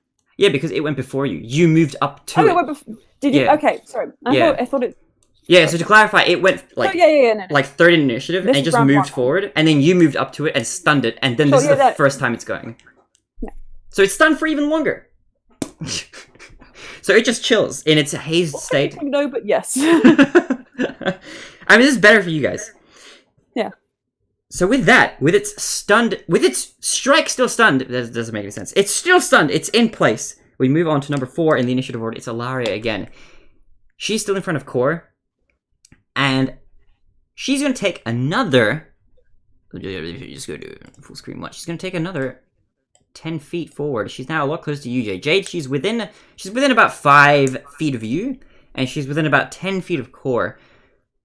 And she's in a position where she's unable to see Medusa still, because Medusa's like behind these... we're just going to take this... They take up the 5-foot block, so she can't see past the Nagas. But she's looking... kind of in the direction of where she would be past the Nagas. And she says, I don't know what happened to you, but you've changed. There's something that was once there that's now gone. There's something there that wasn't before. But in the wrong way. The way I felt, the way I say I felt, is genuine. And she looks down at the ground. And she's just going to use her turn to do that. But Core, and anybody near her, you do feel a sort of magical energy starting to build up, as if she's getting ready to do something. Well, it's hard to say exactly what, because she isn't charging up any sort of specific spell. She's just getting her kind of magic pool up in there, into her ribcage of sorts. She's getting ready to blast it out. That was a weird sound effect. But... with that out of the way, Ilaria moves a little bit, and we're going to move to number 5 in the initiative order. That's going to be Core. What would you like to do? Your mum has moved a little bit further away from you. You're now 10 feet behind your mum. What would you like to do? Sorry, my phone's been freaking out for a bit. Well, gee, Lily's phone. Take a deep breath. It's all good. I know. Fine. I think it's loading back up. I should be trying to fix it. Uno momento. So I can describe for you where you are, if you like, or I can So, send you another photo. 10 feet behind. Okay. How far am I from Medusa? For Medusa, you are pretty far. You've got like a Jade and a wall of Nagas between the two of you, but you're about 5, 10, 15, 20, 25, 30, 35, 40 feet away. 40 feet away. 40 feet away. Yep. But Okay. if you're planning on casting anything that would take like a direct shot, that'll hit either Alaria, Jade, the Nagas, or some combination of those, because those are all kind of in your way. You could go, if you want to get a shot at Medusa, if that's what you were planning on doing, you could move not very far to the right. You could maybe move like 15 feet to the right and you'd have a direct shot. Or you have to move like 40 feet to the left and then you'd have another direct shot. I think I'm going to keep trying with diplomacy. Okay. She hasn't made any direct attacks yet, although she has sort of threatened Baron, it seems. Okay. What would you like to say? I'm just going to say, without moving out from behind Ilaria, because I'm Mummy's boy, Mhm. I think we should all just sit down, not try to petrify anyone, calm those snakes down, you know what I mean? Sounds good? I think it sounds really good. Do you move with Ilaria, or are you like moving behind her? I'm like moving behind her and I smack Tamar like, don't move. Okay, you smack Tamara as he like just... Actually, no, I grab a fistful of his shirt to move him with me so I can feel if he moves away. I'm like, oh. How does this work? Can you move another player in your turn? I guess. I'm sure he can like acquiesce or not. He would not resist. On his turn, he would move, yeah. That's interesting. Would he not be like moved by Core on Core's turn if he's not resisting? Like if Core is using that as an action and talking as a bonus action. Gonna Google it. I'll just rule it that way. It's easy. If he wants, if It makes actually sense no, if he's that's resisting. that would be that could be The easily only exploitable. issue is that Treaty is right in front of him. Yeah, Okay, so... you'd probably just have to like motion or something. I think dragging him in combat, that would... So, You have to like yeah, pick it him would up be- or something. there are specific abilities, class abilities, that give give players the ability to move other players. Ah, okay. But you could definitely motion it and I think move on to turn. Yeah, I think you have to like communicate it to him or do something that would like give him the idea to move behind you, and then he on his turn would do that. Okay, I would attempt to tug him along and he can move on his turn if he wants to. Okay, you tug him by the collar and be like, and then you move behind Ilaria. So you are now into this position. You are now getting a little bit closer. You are only 5, 10, 15 feet away from the Nagas, 10 feet away from Jade, 20, 25 feet away from Medusa, and you're like 5, 10, 15, 20, 25, 30, 35, 40 feet away from Baron, and very close to I all want the to say others. like 30 feet away from Medusa, I think. So 5, 10, 15, 20, 25, 30. Oh, it's like exactly 30. Cool. 5, 10, 15, 20, 25, 30. 5, 10, 15, 20, 25. Yeah, 30. It's 30 from all angles. That you, any conceivable way that you could calculate it, you are 30 feet away exactly from Medusa. Which is going to be... That's it's where we gonna like to be. It's just spicy. Alaria is closer. But with that, if there's something else you'd like to do, with your motioning to Tamar out of the way, we then move on to the next person in initiative. Jade, it's your turn. What would you like to do? You are now facing one stunned Naga in front of you, and two that look very hostile, both of which are trying to lash out at you in the form of bites. Wait. Okay. I would like to do this Yes. thing. Mhm. First, I would like to know how far away Medusa is from me. Medusa is 15 feet away from you, but you and her are both being intercepted by the wall of Spirit Nagas in between the two of you. So you've essentially got Spirit Naga 2 right in front of you, 1 to your left, 3 to your right, kind of up left. They're like That's next to fine. each other in a row, and then Medusa is 10 feet behind them. I'm going to use a... So what I'm going to do is I'm going to first use my action to disengage so that none of them can take attacks opportunity against me. Okay. I'm going to go up to Medusa. Okay. Right up to her? Like, how far away? Within melee range. Within melee I want range. to attack. Yeah. So is that 5 feet away? How far is melee range? Yeah. Well, I know I can't be stunned by her, petrified by her, and I don't want her to come any closer because I'm concerned. All right, you are basically 5 feet away from Medusa right now, and you're looking right at her. I'm going to use a bonus action to do a stunning strike on her, so she's incapacitated and can't do anything. Okay, roll to hit. So bonus, I have to use 2 key points to do this. Okay, well, this is gonna be interesting. So bonus action would be flurry. Oh, what? Sorry. My bonus action would be flurry of blows. This is gonna be spicy. Oh my god, this is gonna be an interesting interaction. My aim is to restrain her and prevent her from being able to attack us. Mm-hmm. So probably as I go up, I'm just going to be like, I think this is for the best. Pop, pop, right in her face. Wait. Do you have to do the stunning strike? No, so first I have to hit. Okay. So first.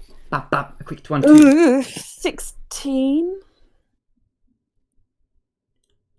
Beats it. Oh, he did not enjoy that. 16. 5 shakes, 9 points of damage. 9 points of damage. All right. I get 1 more, but I assume the stun would be on the second one. So, so that's not gonna hit the second one, but I'm still gonna stunning strike for the hit. So she needs to make a Constitution saving throw. All right, con I'm save. really good at that. This Otherwise, I just went off and punched her in the face. Constitution saving throw, I will say, is her best roll. So okay. I wish you the best of dice, luck. Please. You want me to use Neff's dice? I'll use Neff's dice for you. I'll use Neff's D20, which has been in timeout until now. So let's see how it goes.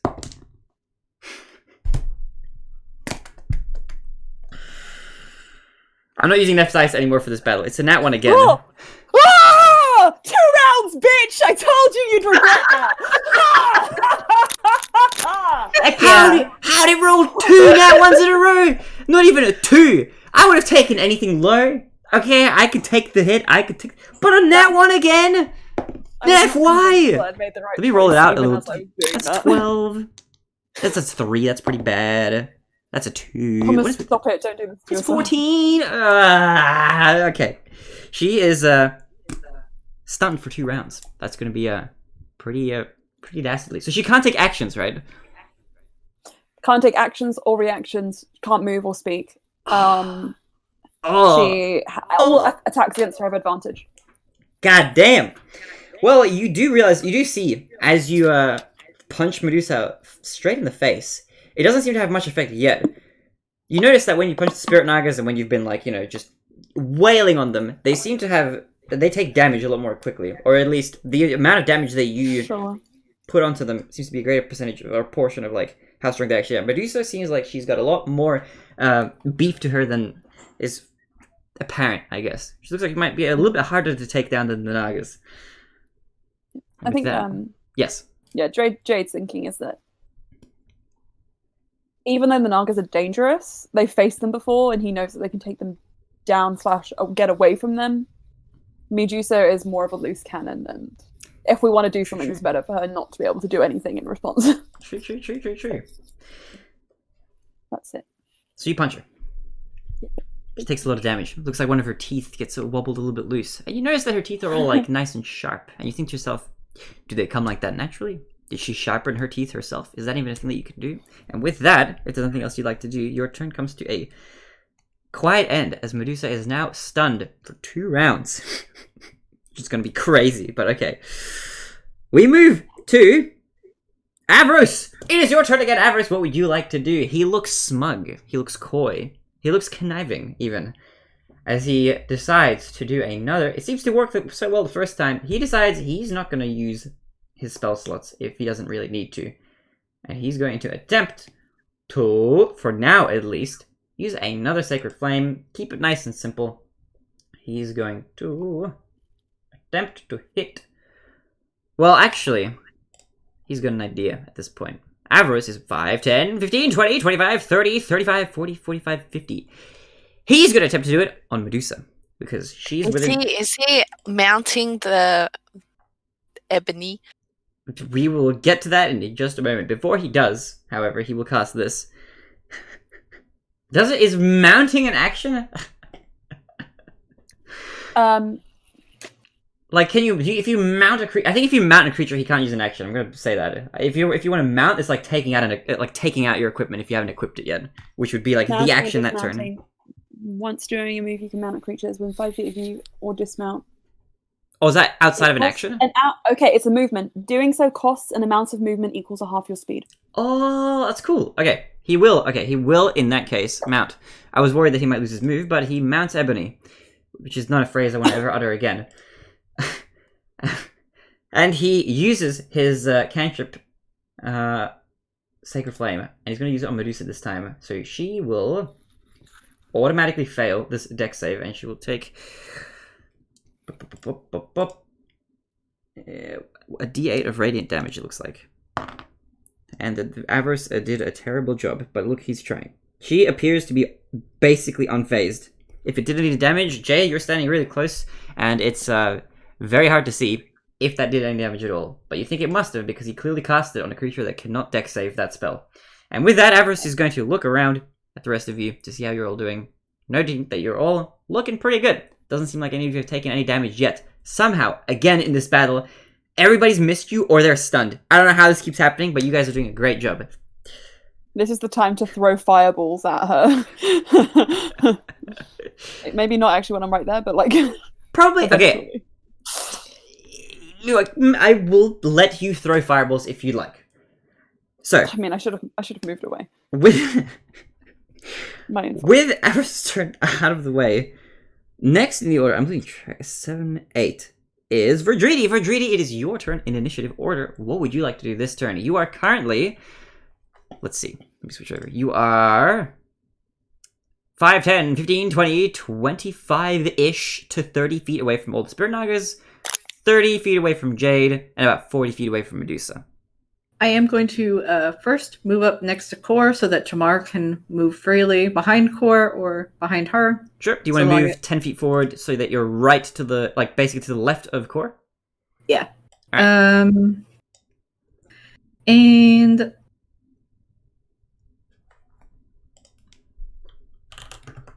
I think Dariel's got it covered on like that one Spirit Naga. So I'm going to target a Moonbeam on Nagas 1 and 2 so that and put it just in front so that it doesn't hit Jade. Okay, I get you. Oh my god, alright, the Moonbeam is about to hit these two creatures. Yeah, because it's like a little, it would be a 4 cube. 4. It's going to make a lot of damage. And I think you get advantage against... Con saves is what I need. Constitution saves. I think they can both make those normally. I don't think they lose out on con saves.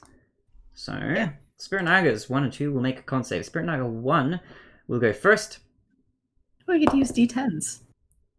The dice is trick. It's playing coy, dude. It like rolled into an 18 and then it like flipped one more and then it rolled into a 2. So that is going to be a con save of 4 for the first one. And the second one is also going to roll. Or actually, we'll do them one by one. So how much does number 1 take? Because 1 has failed. That's some hot damage. 13 radiant damage. 13 radiant damage. Okay. That's going to be a chunk. It is going to go down quite a bit. 13 radiant damage. It looks like you've done a lot of damage. It's getting closer. It's looking about as weak as number 2 is right now. Okay, and do we want to roll for the second one? The second one. Oh my god. It also fails. So what would you like? How much damage is it taking?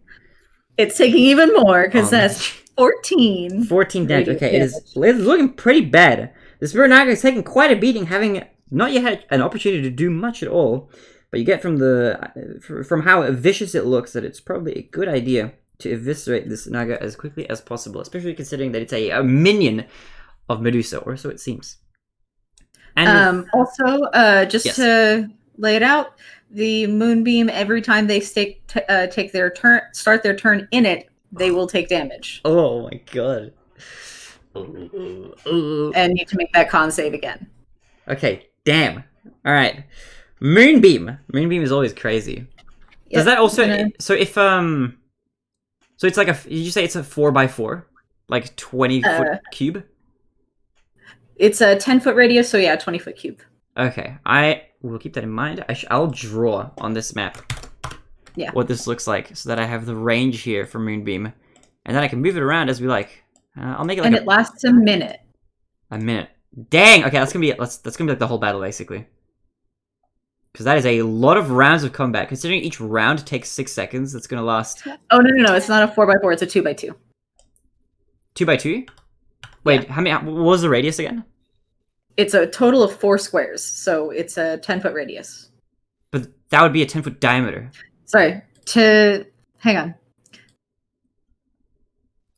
Correction, 10-foot diameter. Okay, 10-foot diameter, so it is My 4 brain little did weird squares. things. No, it's all good, it's all good, it's all good. Alright. Boom, bam! It is now right there. Jade, you are directly out of it. If anybody pops in, I'm guessing that it'll do damage to them. Yeah, so it's very evident that there is a moonbeam column there. Is it on Medusa or is it on the Spirit Nagas? It's on the Spirit Nagas just Okay, behind you, fine, I'm so not you'll be able to focused. see that it's behind you. That's fine. I'm not going to attack them. So. Alright. Well, with that, Moonbeam wreaking havoc, dismantling Medusa's operations. In a way. We then move on to, if there's nothing else you'd like to do on your turn, Vidridi. Nope, that's me done. In that case, to Spirit Naga, number 1, who's going to start its turn by taking damage, I guess. So, how much is it taking? Oh, actually, that's it. Roll a con save again. Yeah. Alright. Are you kidding me? Okay, that's a 9 on the dice. Cool. That's 7 and 5, 12 radiant damage. 12 radiant damage. Damn, alright. So it is being clobbered. And it's going to use its turn to move out of the way of the beam, because I think that would be a smart decision on number 1, and considering it's not handicapped in any way right now, not encumbered by any sort of spell or effect, it's going to move. Let's see. Who's it going to move towards? I think it would move towards Vidridi, actually. 5, 10, 15, 20 feet towards you, Vidridi, and it will attempt now to It's bite gonna hit. down. So, it's going to roll to hit you, because it's a melee weapon attack. And I'm going to use Neff's dice again. I've been using it this whole time. I just believe that eventually they'll do well. And you know what? I'm a fool, because I shouldn't be believing these dice at all. That is a 2 plus 7, which is a 9. There's a 9 hit. No! I'm moving the D20, a bad D. Stay. You were timed out until you start rolling better. At least. Some of the time. So, it gnashes it right next to you, completely misses you, doesn't even manage to snag your foot, it just burrows into the ground again, splintering yet again. It's totally helpless. It doesn't know what it's doing. This is like worse than Tamar, honestly. And it's going to use its turn to do that. From there, we move to number 10, Spirit Naga number 3, which is also going to attempt to do... Well, actually, it hasn't been attacked by Vidridi yet. But Spirit Naga 3 was attacked. Who was that attacked Spirit Naga number 3? Was it Jade? No, that one's on Dario. Dariel. It was Dariel. It's going to go towards Dariel. So Spirit Naga number 3 is going to take 5, 10, 15, 20, 25 bits of little bobs of movement. And it's going to attempt also now at Dariel to completely swallow him whole, I guess. He's like bite-sized compared to this Naga. It takes another bite, and we're not using Neff's dice this time. We're just going to use my regular dice from like ages ago to roll this hit. And let's see if it actually freaking hits or not.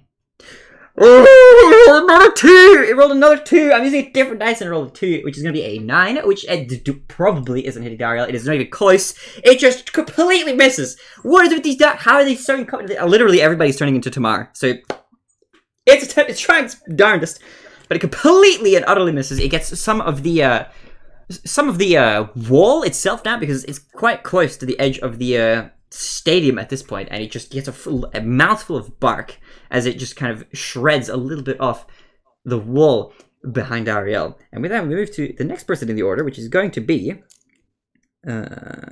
11, which is Tamar! Tamar is going to use his turn. This time, he's going to use an action. He's going to use an intelligence check to see if he understands what Core is asking of him, but before he makes an attempt to move. And he does well enough to kind of get the gist of it. It takes him a moment. He spends a lot of time thinking for a little bit, but he does get what Core is... He does pick up what Core is putting down, and he moves right behind Core. He is invisible, though. So maybe I should like turn down the opacity on his like little circle here. Whoop. He's a ghost now. Look at that. Isn't that cool? Photoshop, everybody. And he's not going to use his turn to do anything because Core instructed him not to, and he trusts Core with his life at the moment. He looks pretty afraid. He is literally within touch range of Spirit Naga number 3, but Spirit Naga number 3 doesn't know he's there. He's kind of preoccupied with a missing Dariel at the moment. And so, with his turn out of the way, we're going to move on to Dariel himself. He looks like a mad little gnome. He's pretty angry, and he's going to attempt to do something to this Spirit Naga right in front of him. Now, I just got to make sure that he doesn't use a thing. Okay. Oh, no, he's not gonna... Ooh. Would he know this? He would know this. He would know this. Okay, he would know. I think he would know. Would he, though? Let me roll something on my end. No, I don't think he would know. He's going to attempt to do something stupid, but he doesn't know that it's stupid. But this will illuminate this for all of you. If there was any chance that none of you knew about this before, anybody who can see Dariel, which is literally everybody, I think. Okay. Yeah, except maybe Jade, because Jade, you're far away, and Alaria's not looking in that direction. But everybody else, I think, would see this. I don't think this affects Jade in literally any way. However, he is going to attempt to... This doesn't have a range, does it? It does, but he can aim it so that it only hits number 3. That's easy, because number 3 is on the edge. He's going to attempt to cast, at will, one of his cantrips. He's going to cast Poison Spray, and he's going to aim it so that it only hits number 3 in a sort of conical shape in a 10-foot range. He's going to roll, and Constitution saving throw is going to be rolled by the Naga, which is not in cast. Let's see if it rolls, and it rolls a natural 20. It is totally immune. Oh shit! None of you find out anything from this interaction at all. Oh. It is totally safe. He attempts to spray Poison Spray, but it seems the Naga... This actually makes sense, kind of lore-wise, with what I was going to say, but it rolls a natural 20. It totally succeeds. Nothing has happened to Dariel. Has wasted his turn, but he's going to remain... What would Dariel do? Hold on. Dariel. Coward. He's going to attempt to use his movement to run away. I play like my little insight into it. Poison Spray melee? Poison Spray is... not a melee, I don't think, no. Cool. I don't think so. It's just a spell, I think. Yeah, it's... Okay. Melee or attack or range? I'm just curious. Range. Range of 10 feet. Yeah. Sweat. It's fine. So he's going to attempt to run away now. He's going to run into the upright direction as far as he can, and he's got 30 feet of movement, so he's going to move 5, 10, 15... Wait. Sorry, I misread that. He's got less movement now. 5, 10, 15, 20, 25, and he ends his turn there because he is small. He's been shrunk down. His legs do not carry him quite as far as they used to, with the same amount of movement they would have otherwise. And with that, his turn comes to an end. Now, last in the order is going to be Spirit Naga number... Wait. That's not... No. That's not Spirit Naga. Hold on, did I miss somebody? Dariel, 12. Eagles number 1 and 2. Did I miss both of them? I think I missed both of them, right? I did. I think so. I did! Okay. We'll rewind a little bit. I don't think anybody moved too far, but we'll say for the sake of Baron's turn that if Baron wants to do any sort of damage to either 1 or 3, they would have still been within range of number 2. So, Baron, well, you've got Evan, actually. You've got Ebony, which is carrying Avarice. Would you like Ebony to do anything? Would you like to carry Avarice anywhere? First of all, actually. So he's right at the back. He seems like he's been like just left out, even though he's been like casting damage spells. Hasn't been the target of any attacks just yet. Okay, well, Ebony is not going to do anything. All right, cool. Well, that makes it easy for that turn. We don't have to retract anything. because the literal next in the order is going to be Evan anyway, which is the eagle that you're riding on, Baron. What would you like Evan to do, if anything? He is just going to hover as well. Alright, you're hovering. And Evan is just chilling out. Which, in that case, we're back to the top of the order. Baron, welcome back to the top of the order. What would you like to do? You are quite a way away from literally everything at the moment, but you do have your sights on Medusa, who is looking right at Jade at the moment, or is probably going to on her turn. You've got the moonbeam kind of directly behind Jade right now, indicated by the purple square on the map, but I can describe what that is for anybody who's not looking at the map. What would you like to do, if anything? I would like to look at the map. Okay. Yes, please. Okay. Okay. Actually, I fly. Wait. I'm so sorry. That's okay. Or for being Baron? Yeah, then, okay, I accept your apology just this one time. Yes. I fly towards... Yeah. The Spirit Naga number 1. Actually, no. I'll just throw a dagger. Okay, I was going to say that you can't personally fly as Baron, and Evan's turn is over. But, how does your dagger throw go? Go for it. I chuck a dagger. Alright, And you throw a dagger. I throw a dagger at Spirit Naga. And I'm going to roll. Go for it. How am I going to roll? I would say with a die, but it's up to you. I'm going to roll an 18.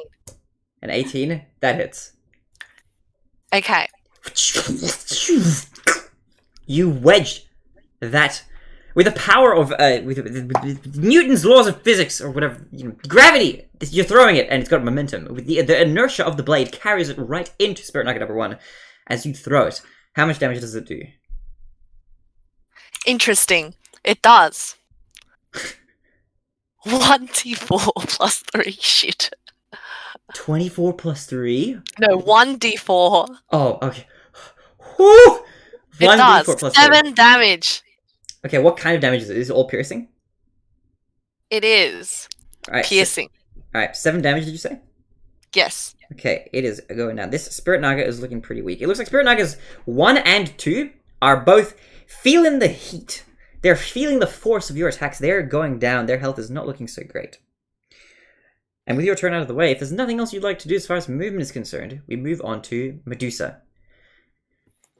And Medusa is stunned, so she can't do anything! Round 1 of her being stunned. Boom.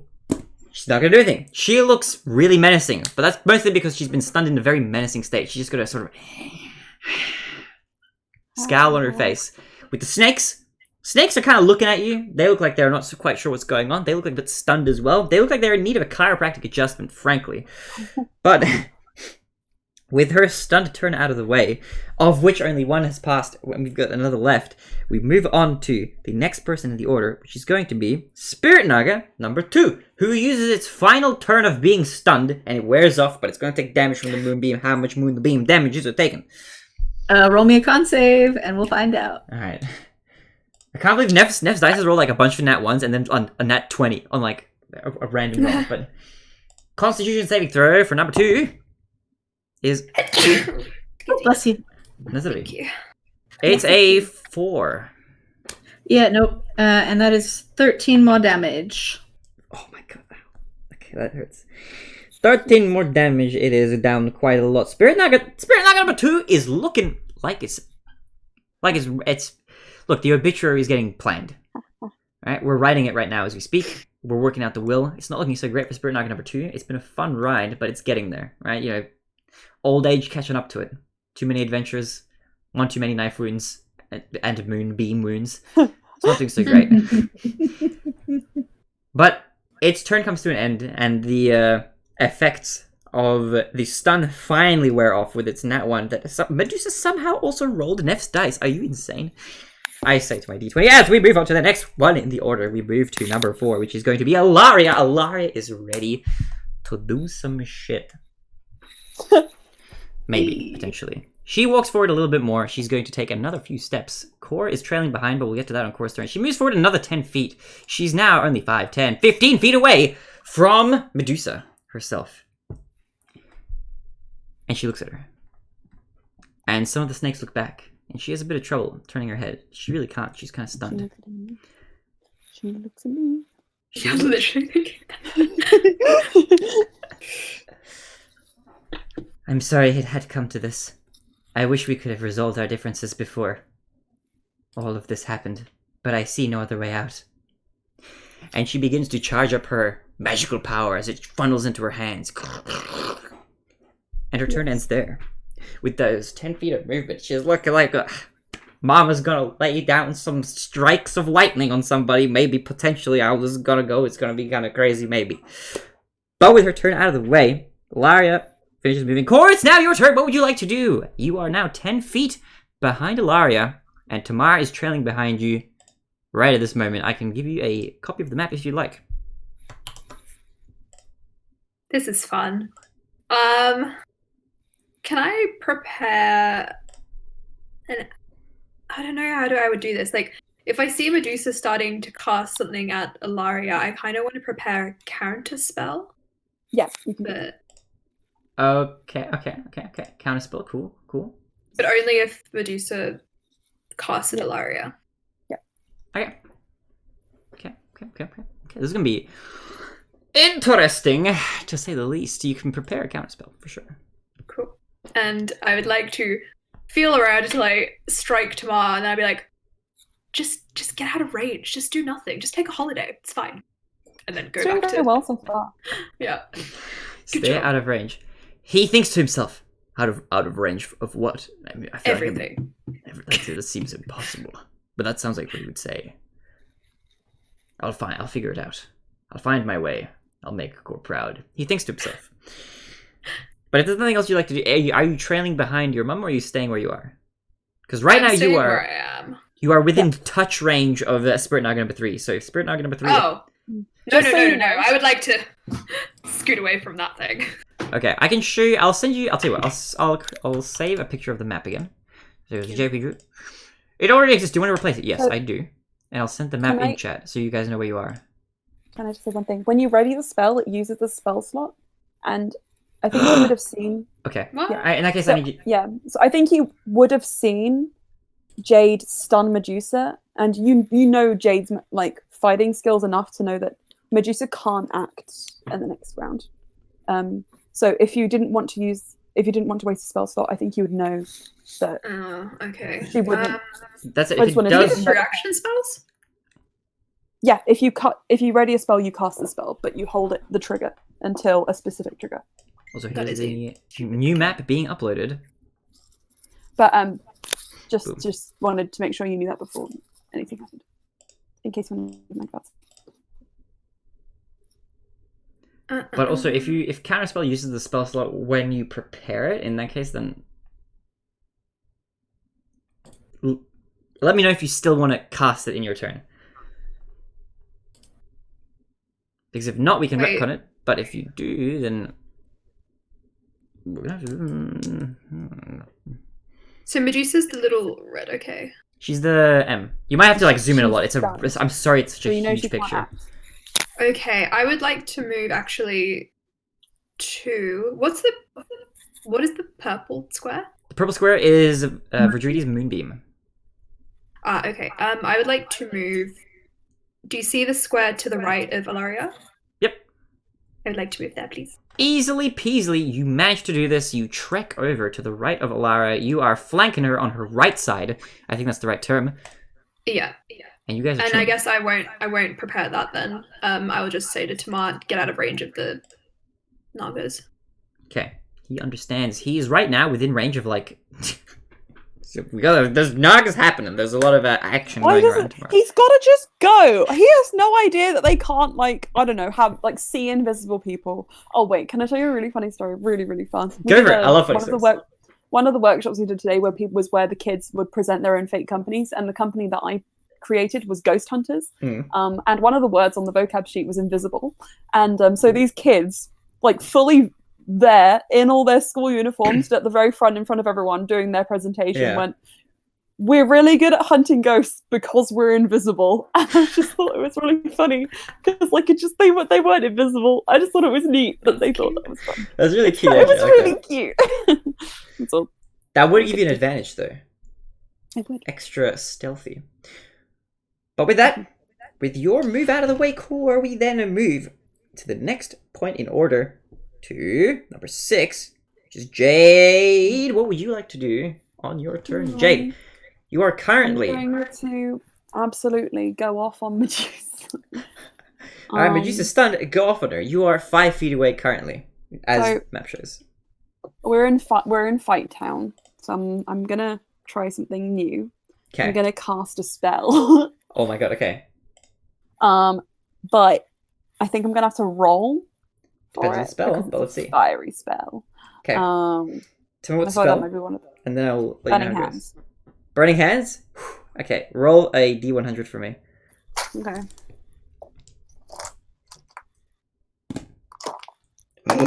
Okay. 88. It does not succeed. Unfortunately, the tree rolled How'd you a roll? 91 on the tree's I was roll. so fucking close. You rolled really Oh, I high can't as do that well. again. But in that case, your spell slot that you would have used for that It's fizzled not out. a spell slot. Is but, it a key point? Just yes, I think so. Wait, let me tell you. It's a special attack. Oh, okay, no, you're all good. I use 1 key point. So, would have done that. Hang on. Cool. Well, I attack anyway Okay. because that's part of the casting of it. So I attack twice. Okay. Oh, I have advantage. She's incapacitated. You have Thank fuck. It was a 2 and a advantage. 9. Oh, better! 19 and natural 20. Okay, yes, those both do hit. Just barely, you make it over the AC barrier. You manage to hit Medusa. One of which is a critical hit, actually, if you got a natural 20. Yeah. God damn. Alright, But so. my punches by themselves don't do a lot. But so the punches 12. Wait. No, you double the dice roll. So 8 plus 4, 12 for the natural 20, and then again 6, 10, 22. And then I use the key point. So I use the key point. So I don't think the Radiant Sunbolt works. No. Um, That would have been fizzled out by the magical aura of the tree, which kind of yeah, feels like, so if you've ever seen like static on a TV, imagine that in a magical sense, kind of within your core where your magic lies. yeah, I'm just trying to figure out whether that means I can't attack at all. So it says you gain a special ranged attack, which uses your Dex modifier, deals radiant damage. When you wait, that's the wrong thing. I'm sorry. You said burning Immediately hands, after you right? take the attack action, you use. Sorry, yeah. No, so it's a special thing. I'm sorry. Hang on. Let me try again. Immediately after you take the attack action on your turns, you can spend 2 key points to cast the Burning Hands spell as a bonus action. Yeah. Yep, so that's what would have been failed. What would have been fizzled out. Yeah. So I was doing the wrong thing, but that's my own fault because I didn't read things properly. Told you. So not good. Yeah. So she takes 22 points of damage, and I'm going to strategically move. Does she take 22 plus 12 points of damage, or is it just 22 total? 22 total. Okay. 10 and 12. She's not looking and so then great. I'm going to move away. How far because- and in which direction? That's a very good question, There's that map. So relative to that same map, you and Medusa and all the bad dudes are all in the same places. I think pretty much everyone else is, except Core, who is now right to the right of So small. Ilaria, directly. Okay, it's real small. You have to like zoom in a lot. It's a really I can't massive zoom file. in on my computer. Oh. Oh wait, I see you on the screen. Okay, Jade, Medusa, Spirit Naga. There's an ad now. Let me just wait Thank for you that very to much for end. everybody 2, tuning into the 1. stream. I appreciate all of your ad support. I will make Okay, about a I'm fraction gonna of a cent move off of that. to the left. Yes. 5.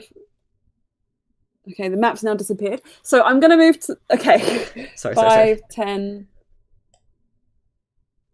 15. I'm gonna move 15. No. Yes. I feel good about that. Alright. So that maybe one more, just for safety. 20 feet to the left, you move. You are now 5, 10, 15 feet away from Medusa. And you are 5, 10, 15, 20 feet away from Baron riding Evan. Yeah, I want to be there in case anybody wants to attack those creatures in a line / in a range. So I think I'm good about that. Yeah, That's pretty good. that's it. Alright. In that case, if that's all you want to do on your turn, then we move from Jade to number 7, which is going to be Avros.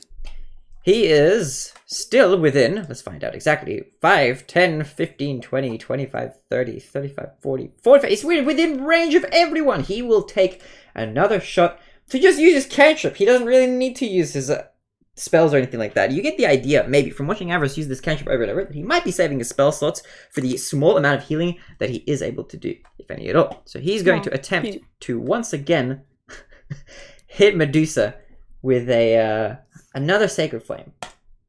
And he's going to attempt to do it. She automatically fails because she's still stunned for another, well, until her next turn before it fizzles out.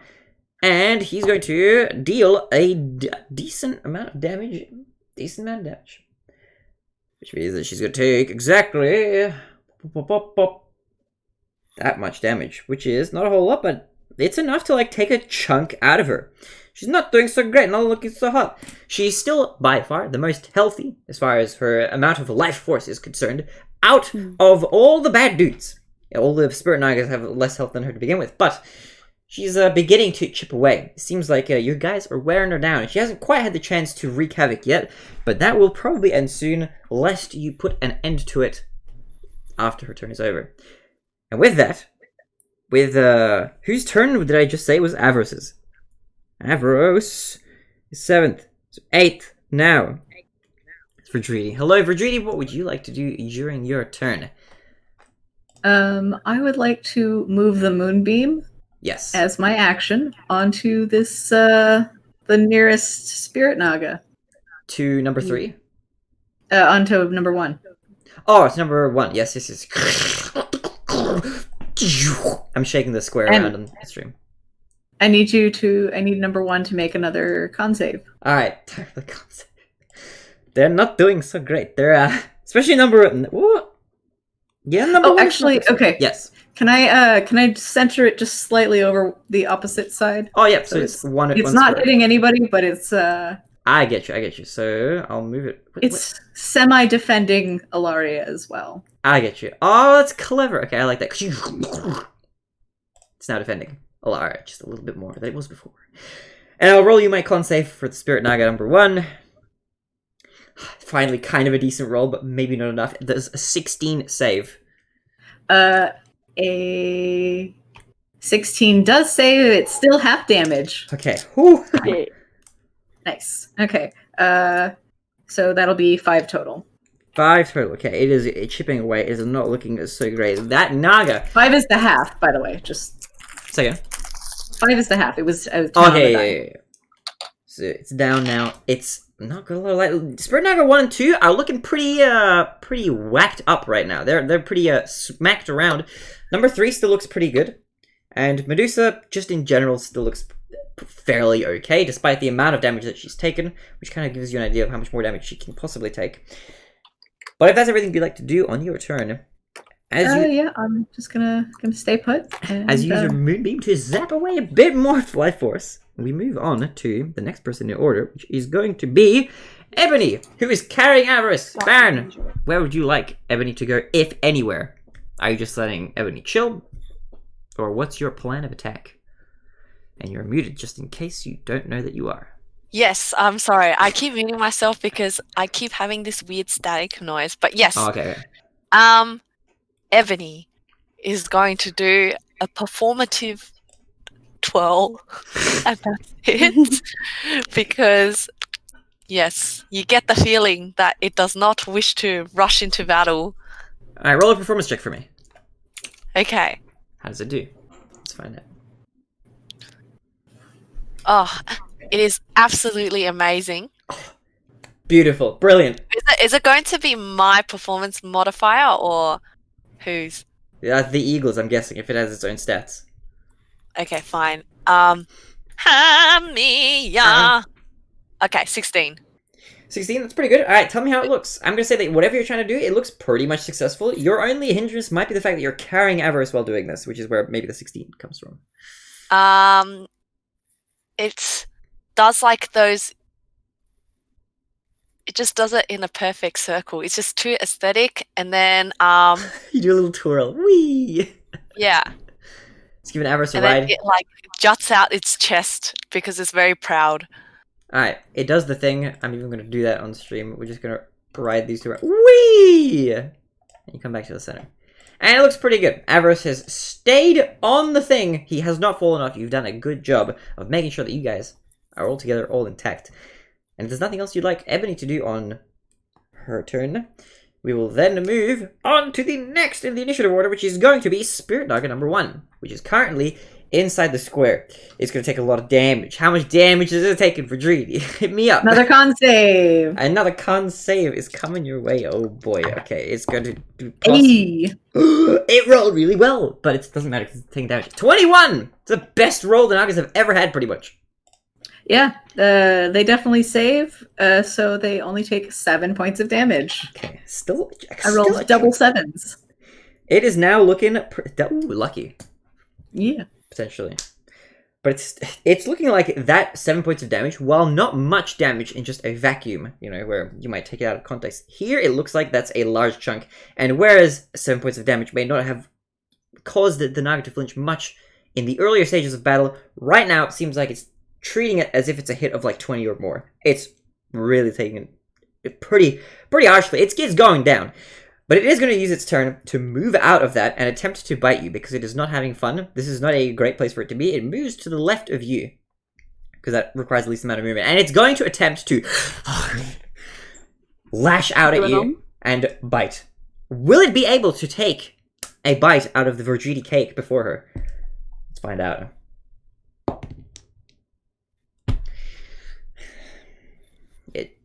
It will not. It looks like it's taken so much damage that it's disoriented. It's just come out of a moonbeam. It's just dazed. As it attempts to kind of vaguely thrust its head in your direction, it totally misses and hits its head on the floor. You hear a loud as it kind of just bonks against the ground. Made of hard wood. Totally misses you. And with that, Spirit Naga is probably going to attempt, at this point, to move for a little bit away from you. But not so much that it can't come back for an attack. So, it's going to move a total of 10 feet. Oh my god, what am I doing? Do I get an opportunity attack? You do indeed, because it is now leaving your range after it has attacked you. Cool. Yay. Does a 17 hit? Yes, it does. Oh my god. Cool. And that is a spicy 4 damage for a stab. Alright, 4 damage for a little stab. It's taken it. It's not looking great, and it's just gonna stand where it is as you just give it a quick stab. It's gonna be 5 feet away from you, which is close enough that it can still come in to attack you if it needs to. It can bite you from that range still, if it chooses to do so. However, it's going to leave it there. With its turn out of the way, we then move to Spirit Naga number 3. I think because I think I'm missing it. But yeah, okay. Spirit Naga number 3, which is currently right by Tamar. It cannot see Tamar. Does not know Tamar is there. It's going to attempt to move. It's seen what Vridriti has done. It's going to take another attempt to bite you. It's going to go up to you, and it's now within range to touch you. It somehow manages to avoid Tamar, because Tamar just barely wasn't in the way between you two, so it hasn't hit him. It doesn't know Tamar is there yet, surprisingly. But it's going to attempt to take another bite. Let's see if it hits. Will it hit? Will it actually be able to take a bite out of Vridriti? Okay, that looks kind of better. I still don't know if that's going to make it, though, so let's roll. That is going to be 8 plus 7 is a 15. That hits. This is the first damage. Well done, Thomas. You finally did it. Oh my god. And it's going to be a hell of a lot. So for Judy, I apologize. It's probably good that they've missed a lot up until this point. So, first you're going to take 1d6 plus 4 of piercing damage before we get into the real gist of the damage. Yeah. Ooh, that's 10 points of damage. Oh wow. Okay. Okay, so that's a. Virginia, I'm so sorry in advance because the next roll is very high. Do I get a con save against the poison? You do. That is exactly what I was about to ask you to do. Please roll for me a Constitution saving throw. Okay. That's not great. Virginia. That's a 5. That's a 5, unfortunately. Oh, I need to roll concentration on that moonbeam then. Or yeah, don't know. I'm definitely gonna have to roll concentration on the moonbeam. Twice, I think, because it's 2 different types of damage. Is it for each attack that you get hit with? So I the first believe was so. Yeah, so the first was piercing, and this is going to be poison now, which is it's going to be a hell of a lot. Okay, I passed the one on the piercing, and let's wait to find out how much damage. Virginia, I'm so sorry in advance. I really apologize. This is a lot. You're going to take 7d8 poison damage. These boys have a bite. Honestly, kind of glad that it was me that got hit with that, because Trudy is a little bit tanky. Alright, let's find out how it goes. They could roll badly. I will do the math over here. So roll the first 2. So it's 2 rolls. Now this is 4 rolls. Now this is 6 rolls. Oh my god. And 1 more. I'm not happy with this, Thomas. Good. Neither would Tamar, or Avarice be, or Ilaria, but the Spirit Naga and Medusa are gleeful in this outcome. So, let's add these together. It doesn't look Just anger the orc. Yeah. Hold on, that's this much. Okay, it's not as bad as it could have been. A lot of the rolls were low, some of them were kind of high. It's 25 points of poison damage in total from the one bite. Oh, it's fine. Don't worry about it. It's only fine. like over half your health in total. That's fine. It's fine. I'm just bloodied. Oh, wait. Hang on. What was that second number? It was 25? Yes. 25. Okay. Okay. It's still doable. That's 35 points of damage from one attack. Yeah. But that's without a save. If you had saved... That moonbeam is just barely up. Barely up! Oh my god, let's go. The moonbeam is still active.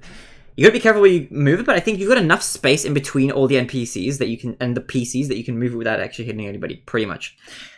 Yeah. So, in the last effort, it gives you, you feel yourself being enveloped by a warm sort of sensation as the mouth of the Naga completely envelops your upper half, and you feel your torso being partially pierced, almost torn in half as it takes a huge bite out of you.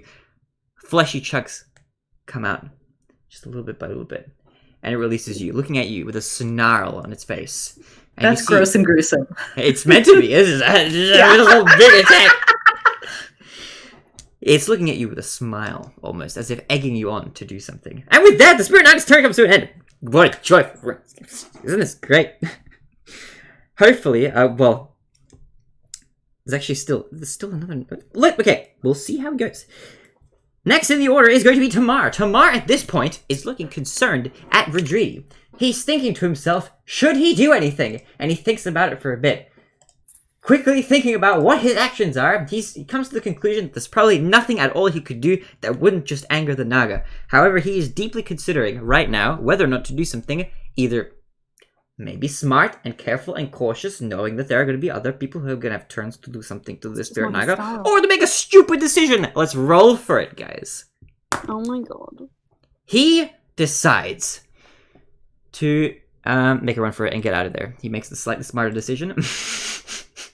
I'm not going to say what his stupid decision was, because that would ruin the fun a little bit, but he's going to move 5, 10, 15, 20, 25, 30 feet away. 5 feet away from Dariel, and pretty far away from all the action, taking Kor's message to heart, trying to get out of there as much as he kind of can. He's now far off to the right, 5 feet below Dariel on the old map that I sent. And with that, his turn is going to come to an end, and we are going to move on to... I almost forgot... Wait. No, you made Ebony do a flip. Yes, I remember now. Okay, we're going to move on to Dariel himself, who is an angry gnome. He's angry. He's ready to eviscerate something or someone. So he's going to consider his plan for a bit. He's going to think about what he can do. Oh my god. Okay. He's going to attempt to cast a spell. And as he tries to do so, he's going to have to roll against the tree. You see him clap his hands together. His little hands. I was going to do like a big clap, but it's probably just more of like a... from like off to the side. Thunderclap! And he's going to have to roll against the tree. So let's see how he goes. He rolled averagely versus the tree. And his thunderclap does not work. It fizzles out as he attempts to clap. Thankfully for him, it's a cantrip. He is angered even further by the fact that it hasn't come out. He wonders if it's his own fault, or if the tree is causing him to do this. Then, we move on from Dariel to the last in the order, Evan, who's carrying Baron. Queenie, what would you like Evan to do today? On this fine day, it's a great weather for eagle riding. What would you like to do with him?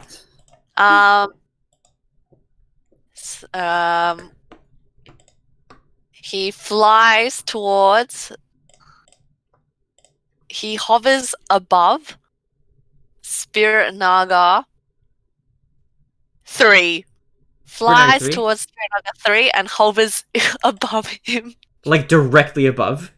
Yeah, directly above. Oh my god, okay. You guys are all Drop like... eggs on him or something. Alright, you do this. You move all the way over.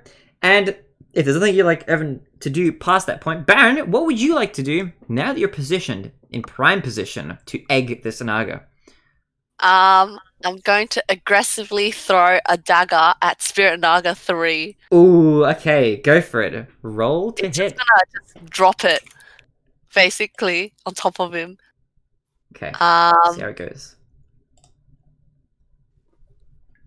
Oh, it's a 22. So it hits. That hits! And it's painful too.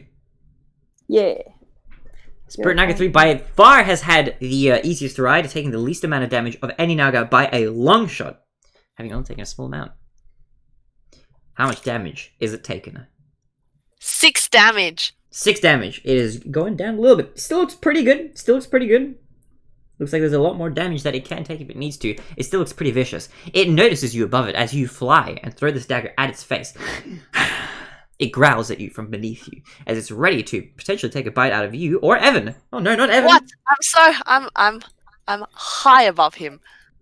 How much movement do you have? I have 80 feet. 80 feet. Oh my god. So you could take like 5, 10, 15, 20, 25, 30, 35, 40, 45, 50, which means that you can travel 30 feet up. So you're 30 feet above it.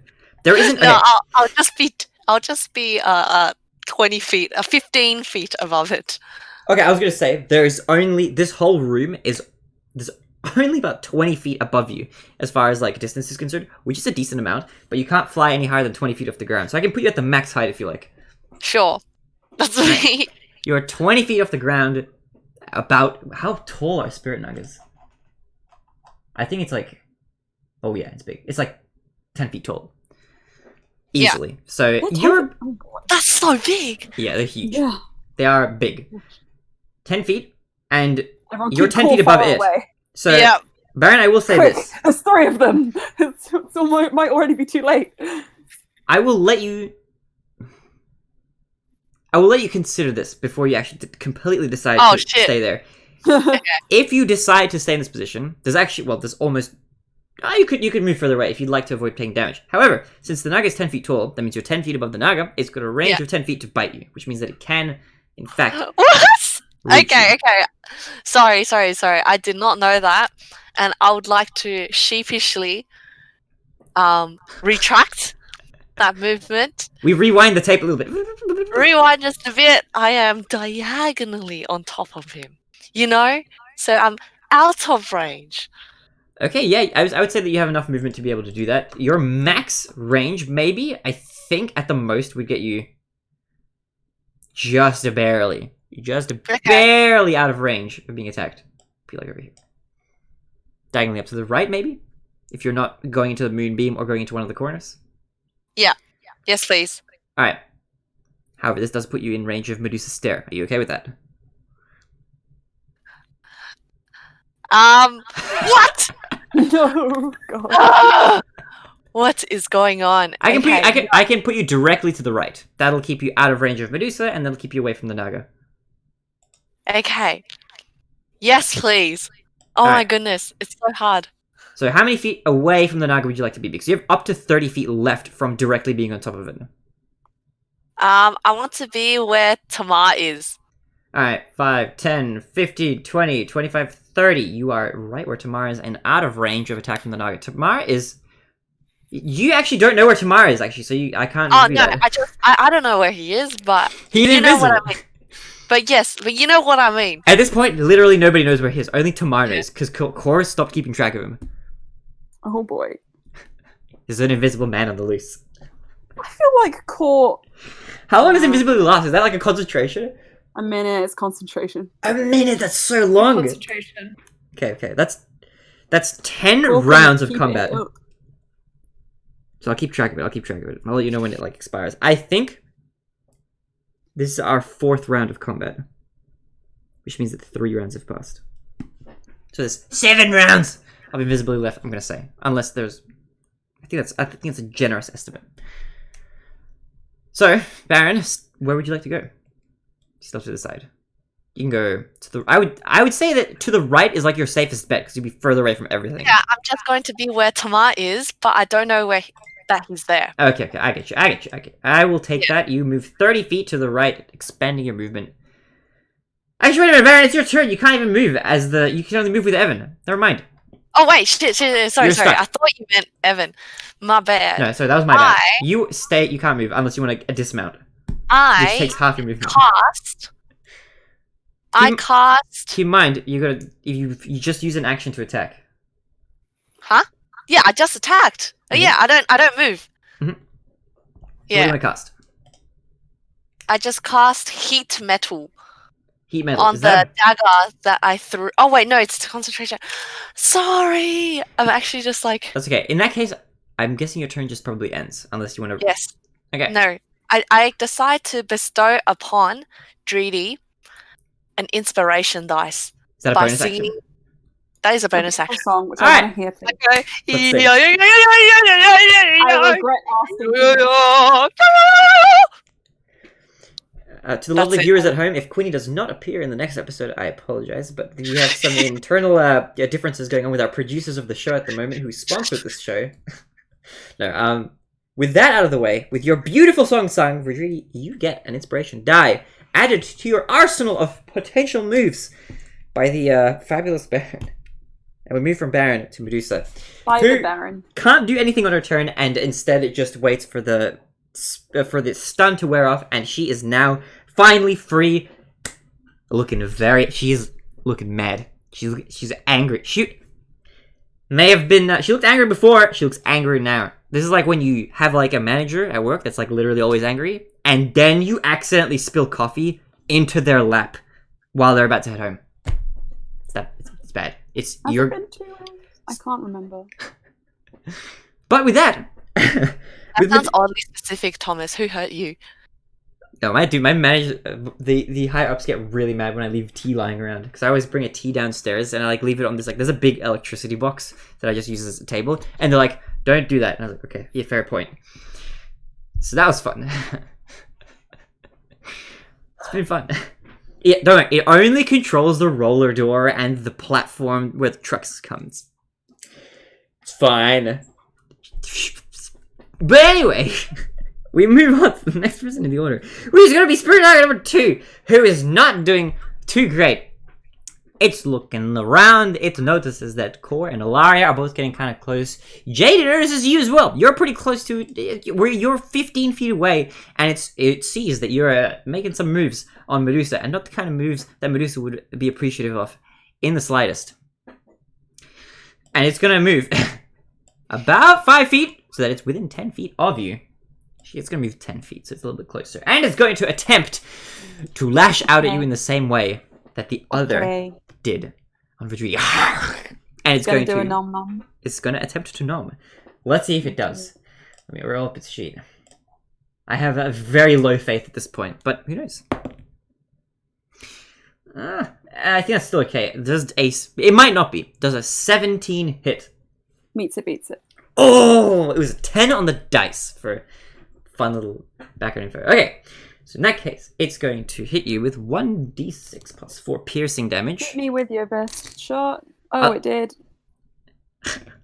Oh, okay. It's a 1 on the d6, so you take 5 piercing damage. Plus, I'm going to get you to make a con saving throw, and it's going to make poison damage in 6 case you're like. Plus, not enough. Probably. Well, what did you get? 8. 8, not enough. So it's going to now do. You feel yourself being completely enveloped by a strange sensation. You've never been bitten almost completely whole by a large being snake thing with a humanoid head. It's a strange sensation. It's going to do quite a lot of poison damage. You feel yourself nauseating at the smell of the gas within this creature, and it's going to inflict a lot of damage. It's going to be. I'm going to have to write it down again. Oh, low rolls. So that's 2. That's going to be 4 rolls, which is this much.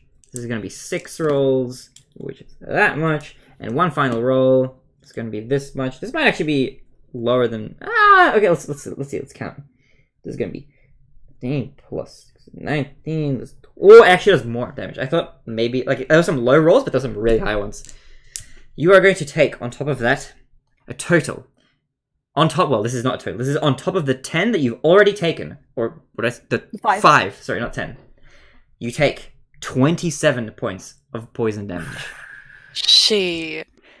Which is 2 more than what Virginia took. I have 27 HP. Oh, 27's my lucky. 27 is my angel number. Maybe.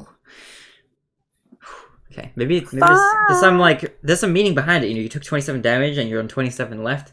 I think Jade might have to go Super Saiyan now or something, but you managed to make it out as the Spirit Naga now looks at you. You feel your body kind of uncomfortably making noises as its teeth gnash against. It's eroding because I'm made of rock. It erodes just a little bit. You feel yourself getting scratched and scuffed. Oh. And the Spirit Naga looks at you with a menace. The Spirit Naga looks at you with a sort of menacing smile, as if it's ready to take out another bite of you given the chance or opportunity to do so, and it'll leave it at that. Next in the order is going to be number 4. It is Ilaria. What is Ilaria going to do? She's been charging, and now with Medusa back to her regular state, Ilaria is going to attempt to unleash something. And she is not going to hold back. Having charged it since before, you see her arms light up as she reaches into the sky. Electricity flowing through her veins. You can kind of see it lighting up the environment around you. It's kind of dramatic. However, she is going to have to roll against the tree. Unfortunately. She doesn't know this, but I know as the DM. So let's see what her roll is. It is really bad. The tree is going to have to roll terribly for this to work. No. It does not work. As she gets ready to cast her spell, you see her hands fly out in front of her as she makes a sort of grunt with the amount of force that she puts into it. And it fizzles out. Nothing comes out. And she loses a very high level spell slot. She looks at her hands with disbelief. And she looks at Medusa, who's only smiling back. And with that out of the way, we're going to move on to the next person in order. Core, what would you like to do? Core, it's your move. You've just witnessed your mother attempt to cast some sort of powerful spell, which totally fizzled out in Medusa's direction. In your position right now, you are right next to Ilaria. You are to her right. She has not moved at all.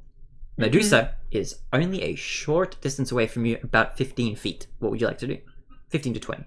Well, you see, I don't know if Tamar's gotten out or not, so I can't really drop his invisibility yet.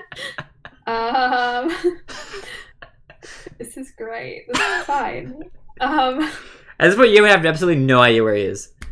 The good thing I found out about Counterspell is that it is a reaction that can be cast when anyone casts a spell within 60 feet of me. Mm-hmm. So I can still use it on her. You know what? There's not much I can do that isn't extremely damaging or concentration. I like both of those the sounds. You know, it'd be funny to have Tamara suddenly be like, How's Jade looking again? not great. 27-ish, Right. half-ish. Okay. Jade and Okay. Lots of Rodriguez cracks and scratches. both look very, very damaged. Sorry, who looks worse? Druidy's on. Actually, let me do some. Brady can heal herself, though. I'll keep that in mind. Yeah. Druidy can also heal Jade. Druidy is also Okay, within range yeah. of Avarice. Yeah, I'm at half. So Okay, knowing Judy can do more healing, I'm still gonna pop a healing word on Jade. Alright. You are... How far away do you have to be for healing word to work? 60 feet. Yep, you're within 60 feet.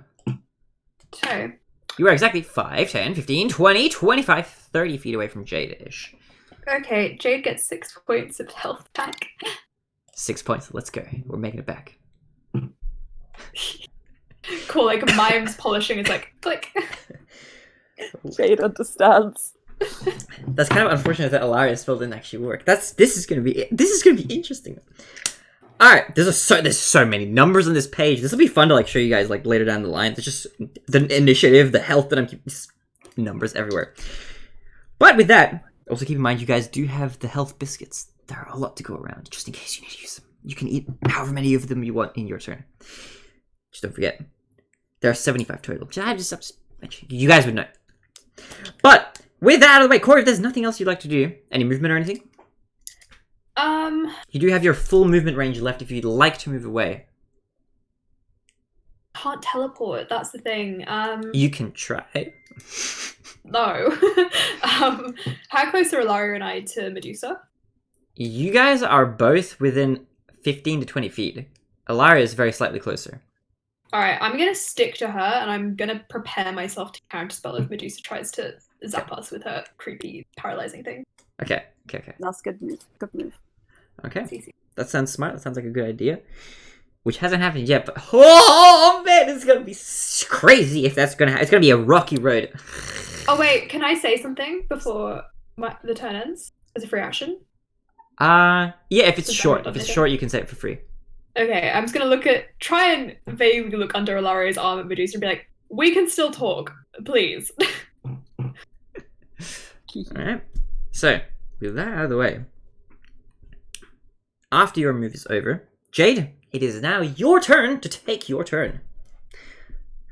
Bang, bang, bang, bang, bang, bang, bang, bang, bang, bang. Alright, you're trying to bang as Hit her a bump. much as possible. You are currently No. 5, 10, 15 feet away. What would you like to do? You're trying to bang. No. You guys are making this worse. Stop. Just let it slide. Can I Liz. see the map, please? Okay. Okay. Sorry, I'm now on the map. I will. What's fun is they I don't know if I should get the spirit naga who bit me or Medusa. Think if Medusa tries anything, Core is going to be able to stop it though, and I also think that I look like I pose maybe less of a threat than Ilaria does. But this Potentially. spirit naga is engaged with me.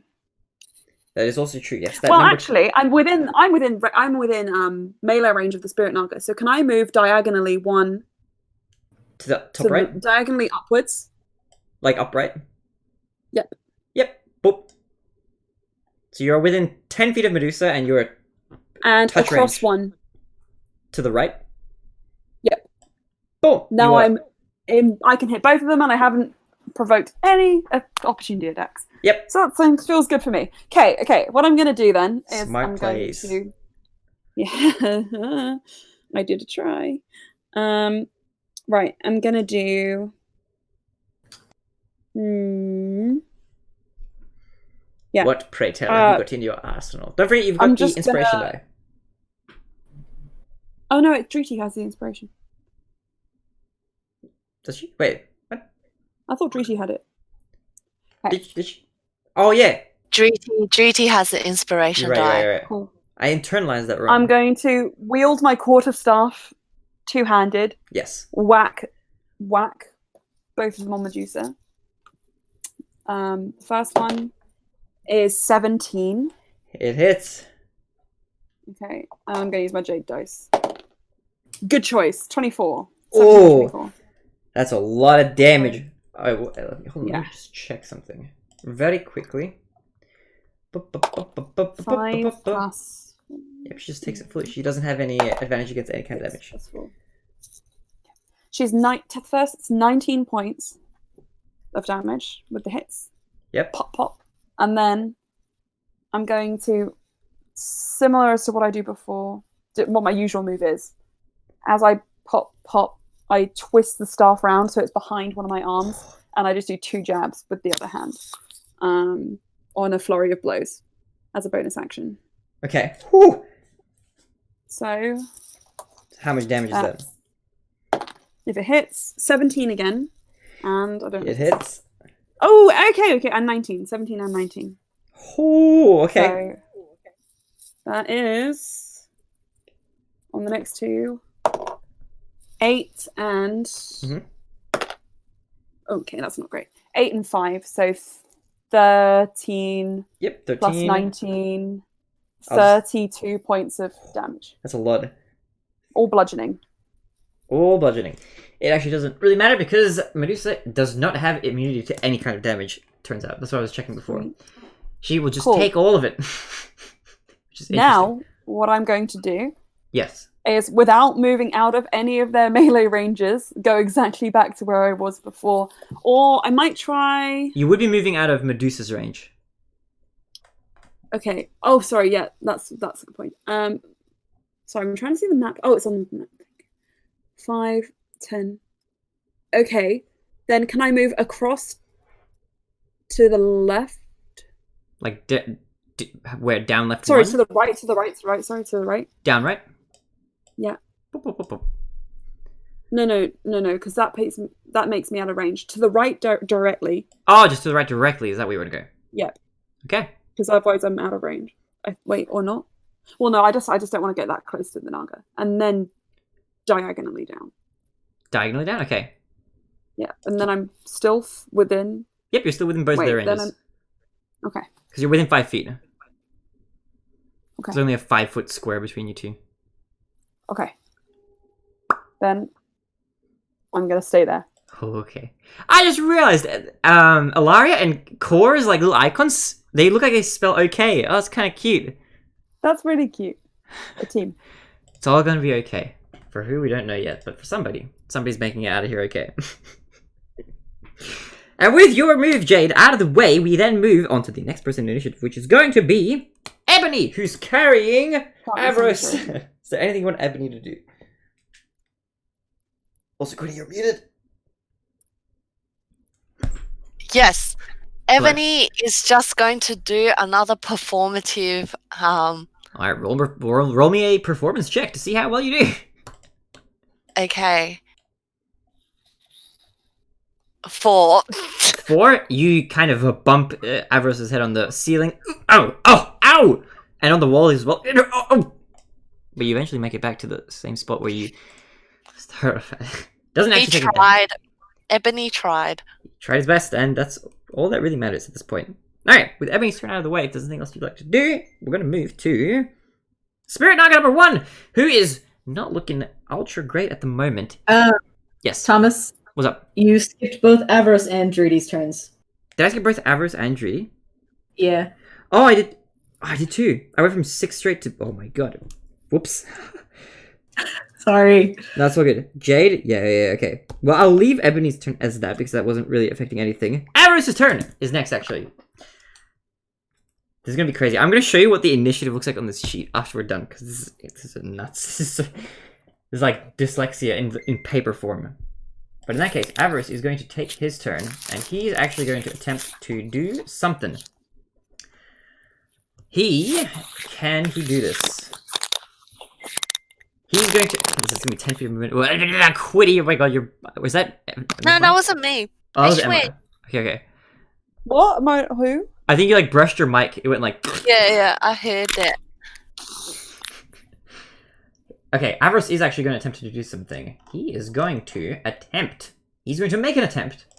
Hold on. Close. click, click, click. Avarice's character sheet. He is going to attempt to move forward 10 feet. So he's going to have to dismount, use half his movement. Because right now, Ebony isn't doing him any favors. Ebony's just kind of chilling there. But he's going to use his turn to dismount off of Ebony and move up to Verdridi. So he's right behind Verdridi at this point, and he's going to cast Cure Wounds on Verdridi because Verdridi is not doing so great at the moment. So that's going to be, let's see how much this is going to end up being.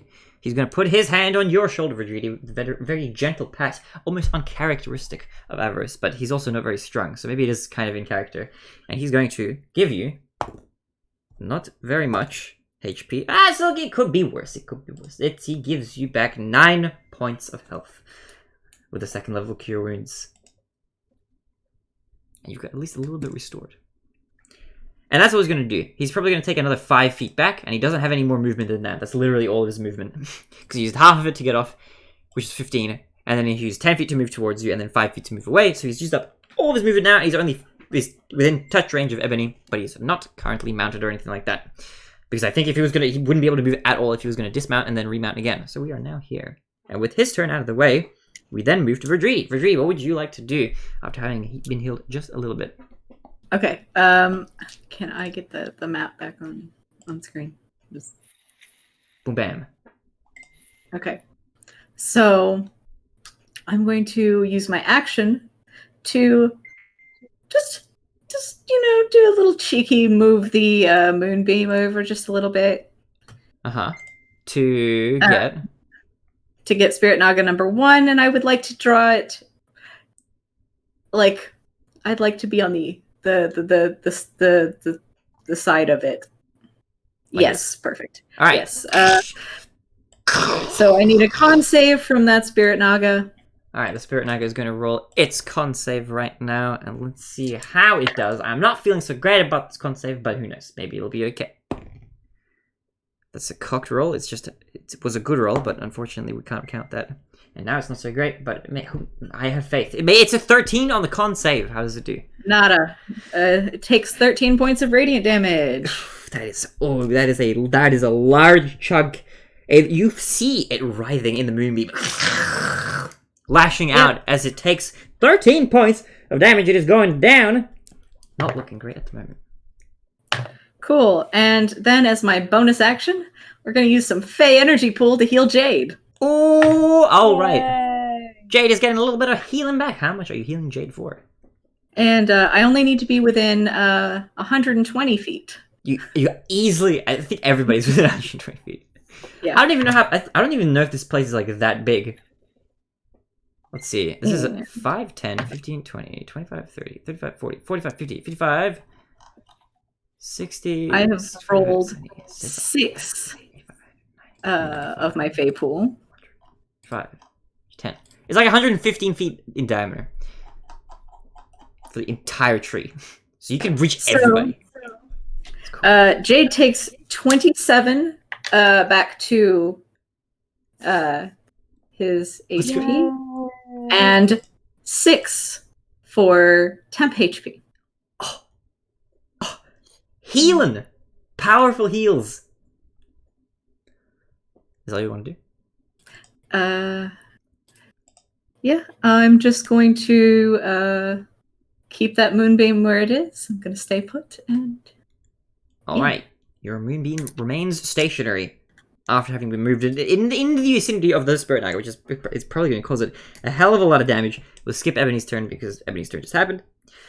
And now we'll move to the next person in order, which should be Spirit Naga 1, which is going to con save again. Yep. Roll again. That is an 18 on the con save this time. Passes, and I have an 8 and a 9, so 17 halved. Let's say so half 17. However, which way you want to do that? I'll give you the upper hand. So we'll round it up. So that should be 9. Yeah, 9. 9. It is almost dead. This Spirit Naga is dying. It's looking really bad. It's looking like it's going to fall down at any moment right now, but it's going to use its last few breaths to move diagonally down to the right. And it looks at you, Verdridi, with a snarl. It's going to attempt to bite you. And you say, let's see how it goes. This could... Let's just hope this will be an interesting fight from here. Roll to hit. It's... This Spirit Naga is not having its good day today. It's going down. It's looking like maybe it's taking a bit too much damage to properly orient itself. It can't even stand. Its head is drooping. It barely makes an attempt as it goes in your general vicinity, but it completely misses you utterly, just in the wrong direction, and it doesn't hit at all. And it's not going to use any of its movement to do anything else. Out of fear of being attacked at this point, it's just going to accept defeat, I think, at this point. The Spirit Naga knows what's coming. And with its turn out of the way, we head over to number 10, which is going to be Spirit Naga number 2. Wait, number 3. That was the wrong number. Number 3 is right underneath the Baron. And, Baron and Evan. Baron, it's going to attempt to bite you. So as you look down at the Spirit Naga beneath you, it lashes out at you. Right into you. And it's going to attempt to bite you. Does a 21 hit. I thought I was out of range.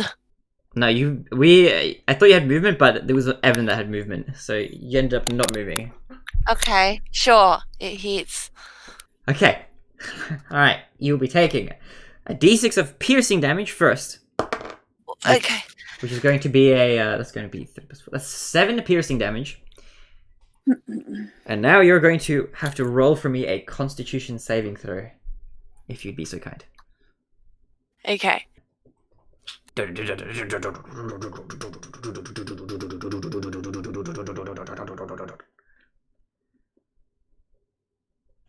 That is Let's see. 12. It's a fail! You are going to take the full brunt of force coming your way, Baron. I am so sorry. I'm going to use my reaction to use cutting words. Ooh, what does that do? So I roll a d6. Mm-hmm. And I can subtract that from the damage. Yay! Okay, that's probably a good idea, because it's going to be a lot of damage. Yeah. Let's roll the damage. It's going to be this much plus this much. That's a lot. Plus this much. That's not so much. This is not so bad. This is not quite as bad. Oh, let's do one more roll. It's going to be that. So this is going to be... How much is it subtracting from the damage? 6? -6. Hello, I'm enjoying this single-player call. How's it going? It's going to be 6 taken away, so that's pretty good, actually. That works out in your favor. I promise I'm here. I've just got my feet up on the bed and nobody wants to see that. That's all good, that's all good. Don't worry, I enjoy being the only person You are in your making life a grand today. assumption. So, you take a little less damage than you would have otherwise.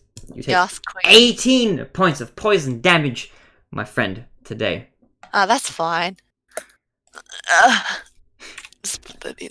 And with that, the Spirit Naga is going to leave it there. It is not going to take any attempts to move out of this range. It's going to stay there, within range of you, beckoning you to attack it in a way, looking at you with a gnarly smile, brandishing its teeth as it does so, acknowledging just how much damage it really did to you, looking at you from beneath you. And with its turn out of the way, now move to number 11, which is going to be Tamar. So what does Tamar have up his sleeve? Well, he's not really gonna do much. In fact, he's gonna use his turn to sneak further away. This should be funny. I should do this like off stream and like make him invisible so you guys can't see where he is. But he's gonna attempt to move, and he's gonna move a little bit closer to Core just in case. But Core doesn't know this. 5, 10, 15. If Core knew this, he'd be cursing up a storm. Yeah, he doesn't. That's the secret, spicy little nugget of info. But he's out of the range of almost all the Nagas. He's one that could kind of bite him if he knew it was there, but it doesn't. So it's okay for now. And with that, he's gonna end his turn. He's gonna be as quiet as he can. After his turn is done, we're going to move to Dariel, the angry gnome in the corner. What will Dariel do today? He's a very angry gnome. That's me in the corner. He's going to attempt to thunderclap in the direction of Medusa once again, seeing that it almost fizzled out before, and the fact that it's a cantrip doesn't really like lose him much in the way of opportunity. He's going to attempt to angrily clap with his little gnome hands and see if he can strike Medusa. So, Little gnome hands. he's going to have to roll against the tree again this time. You know what they say about men with little hands. Versus a... Oh, he makes it work! His thunderclap actually comes out. As you see him lag a little bit, takes him a while. Lightning bursts from the tips of his fingers to deliver a shock to Medusa, standing a little way away. But he's got a... It's a... Wait. He needs to be closer. No! Oh, wait. He will move closer to Medusa as he does this. 5, 10, 15, 20, 25. He actually can't even use that spell. Never mind. He's gonna use... He uses it, and he I don't think he can use that because he's actually not within range. So that's unfortunate. It's quite unfortunate. But he can use Poison Spray, which effectively would have also rolled against the tree. However, I will make him roll against the tree again. And this will actually reach Medusa if it does hit in this scenario. So he rolls pretty decently. And the tree rolls terribly. So this one does actually make it as well. As he claps his hands together, you do notice instead this time, it's not actually a thunderclap that comes out. You feel the nauseous stench enter your nostrils as he casts poison spray. He farts in the general direction of Medusa. And Medusa's going to have to make a Constitution saving throw. Which she does not pass. Oh no. And he's going to deliver a total of 1d12 poison damage. And he delivers literally 1 point of damage. That is very unfortunate, but Medusa takes a little bit more damage. Medusa's taking a lot of damage! God damn! JD, you punched the hell out of Medusa, didn't you? Yep, like 30 billion. Jesus Christ! That's a lot of damage. But with 32. With Dariel's turn out of the way, we are now moving on to the next person in the order. It's going to be Evan. What would you like Evan to do? Evan. Baron, you are being carried by Evan currently.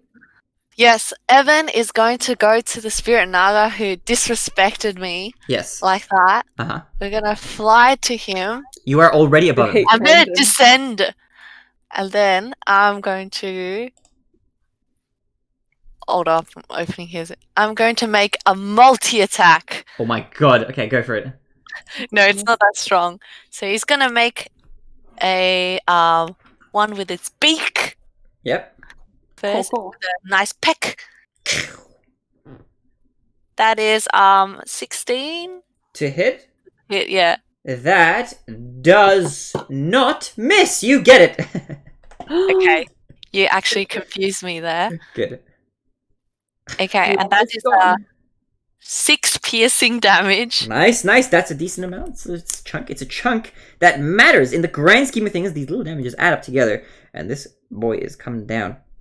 And then he's gonna go with a talons damage. He's gonna go scratch him. All right, you scratch him. So roll to hit. That is a 18. That does So- make it. Okay, 2d6. Let me see. Ooh, okay. 6 plus 8, 11 damage. 11 damage. It is Slash going down. damage. Pretty good. Good boy. All right. Pretty good.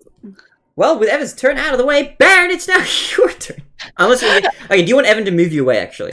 Because you do have. Yeah, movement. I would like to now fly away. All right. In which direction would you like to fly? And how many feet? I would like to fly towards Tamar. Wait, no, sorry. I got mixed up within core. So I would like Tara to. just has a Tamar compass. Yeah. So I would like to fly two grids below Tamar. So like here. You're correct. Yes. You are correct. I love being correct. Evil. We know. Right. Is that all you would like to do on Evan's turn? Yes, that's it. All right. In that case, Baron, top of the Oh, order. God. Top of the order to you, my good friend. What would you like to do, Baron, on I this just- glorious turn? to cast Vicious Mockery at the same Spirit Naga. Alright, can I get you please to roll? I'm guessing you're casting it at number 3. Could you roll a D100 for me and tell me what you get? It's a cantrip. I know. Oh, wait, at Spirit Naga number 3. Yeah. D100. Sorry. D100. Oh, 27. It does not make it. The tree rolled an 83. It rolled really well. It rolled really badly against Daryl, though. You did a try. You tried. And once Okay, again, your damage. trick lands on deaf ears. Okay. You make crazy sounds at the Spirit Naga. The Spirit Naga looks at you in confusion, and then it shows its teeth again, indicating hostility, as some might call it. Is there anything you'd like to do other than that on your turn? Baron! I would like to. Okay, I would like to eat some cookies. Go for it. How many are you I eating? can do that. You've got a total pool of 75. I forget how you guys were splitting it, so I just know what total number there was. We did it last time, but I can't remember. But I Three. cannot remember. There are- we Everybody will got have- 9 except for Tamar, who got the extra, but Yeah. we could have also just done it like any other way. Yeah, I'm I happy to think retcon if I you need think more. that's the only way to do it properly, because otherwise it's going to be a bit like, oh, we just magically have these cookies. So Yeah. 9 is probably the best. Alright, you have 9 in that case to choose from. You can restore up to 9 HP. Yeah. So each of them give 1 HP, right? Yes, and you can eat as many of them Okay. as you want on your turn. I decide to eat 3. 3, okay. So 3 are lost from total pool, and you gain back 3 HP! Welcome back to 3 HP more than you were at before. There was no Yay. difference. Oh no. Maybe it do. Maybe. It might matter in the long run. But with that out of the way, if there's nothing else you'd like to do, Baron, it is time for Medusa. And she takes her turn to stare at Ilaria. Mhm. Your time is over. It's now. And she looks at her, and she's going to attempt. I'm gonna counterspell if she does it. Okay.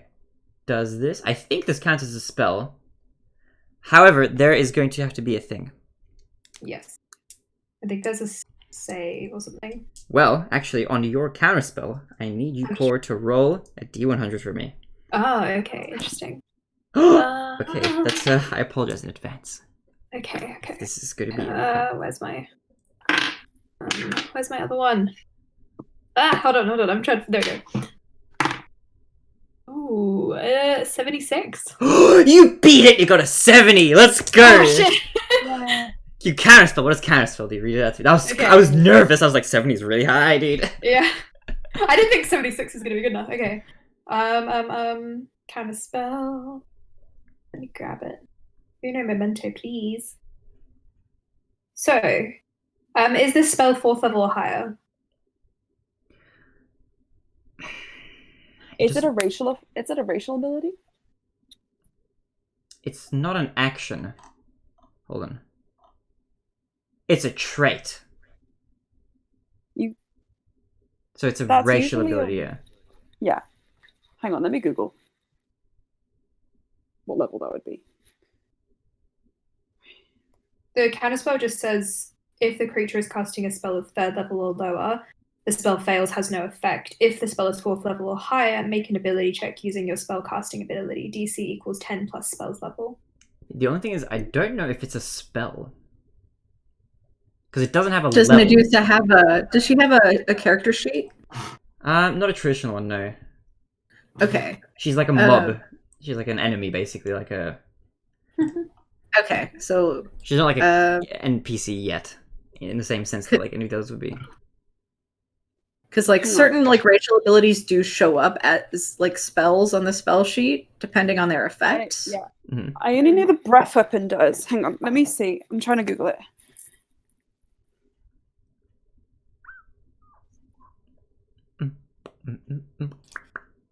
Okay, this might be interesting. This might give us an idea.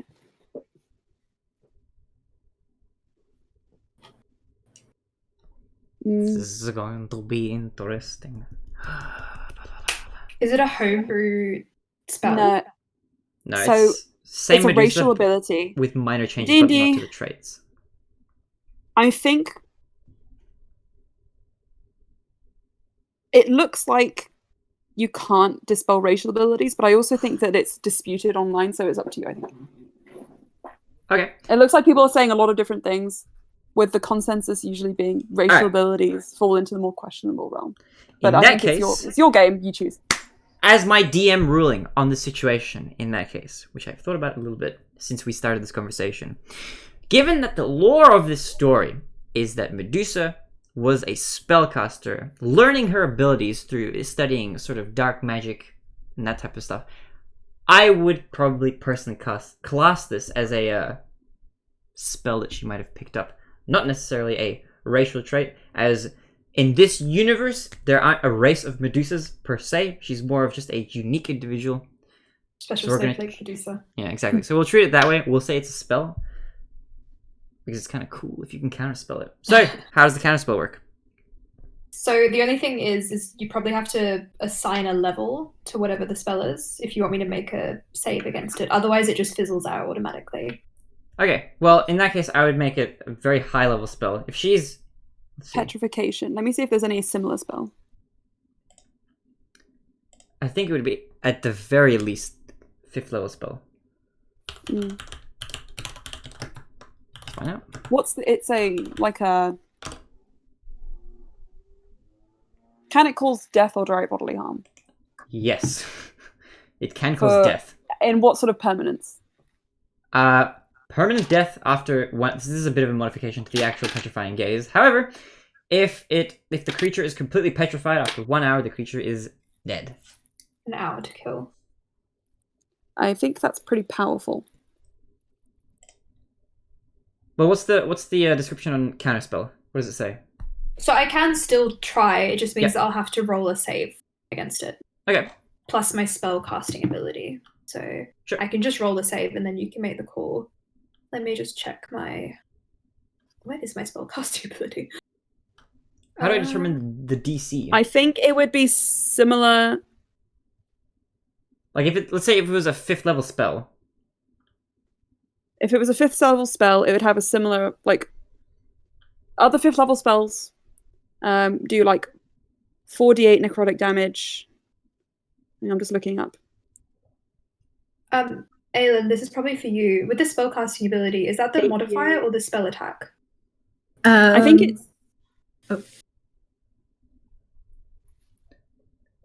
Sorry, I'm talking to Thomas. Continue talking Mm-hmm. to Aelin. I'll be quiet until you're done.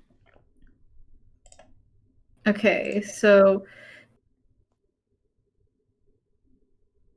ability Better. check using your spellcasting ability, which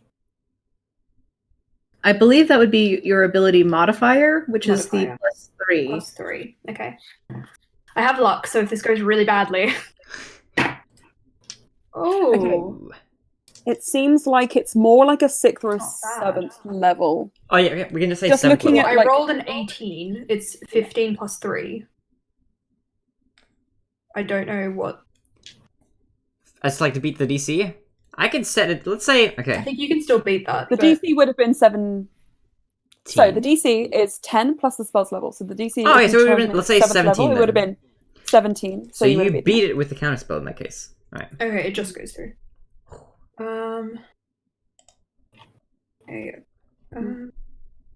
I have to cross off a 3rd level. Okay, done. Alright, yeah. So what does counterspell do? It Stop fills spell. out the spell. Completely It fizzles doesn't out. have any Alright. effect. So she gazes. Doesn't mean they can't do it again. Yeah. Sure. So she uses that as her action, I'm a bit stressed. I don't think she's going to like me. and it fizzles out for her turn. And her turn will be up because she talked and stuff like that. But she looks to you next, Core. She does not look pleased.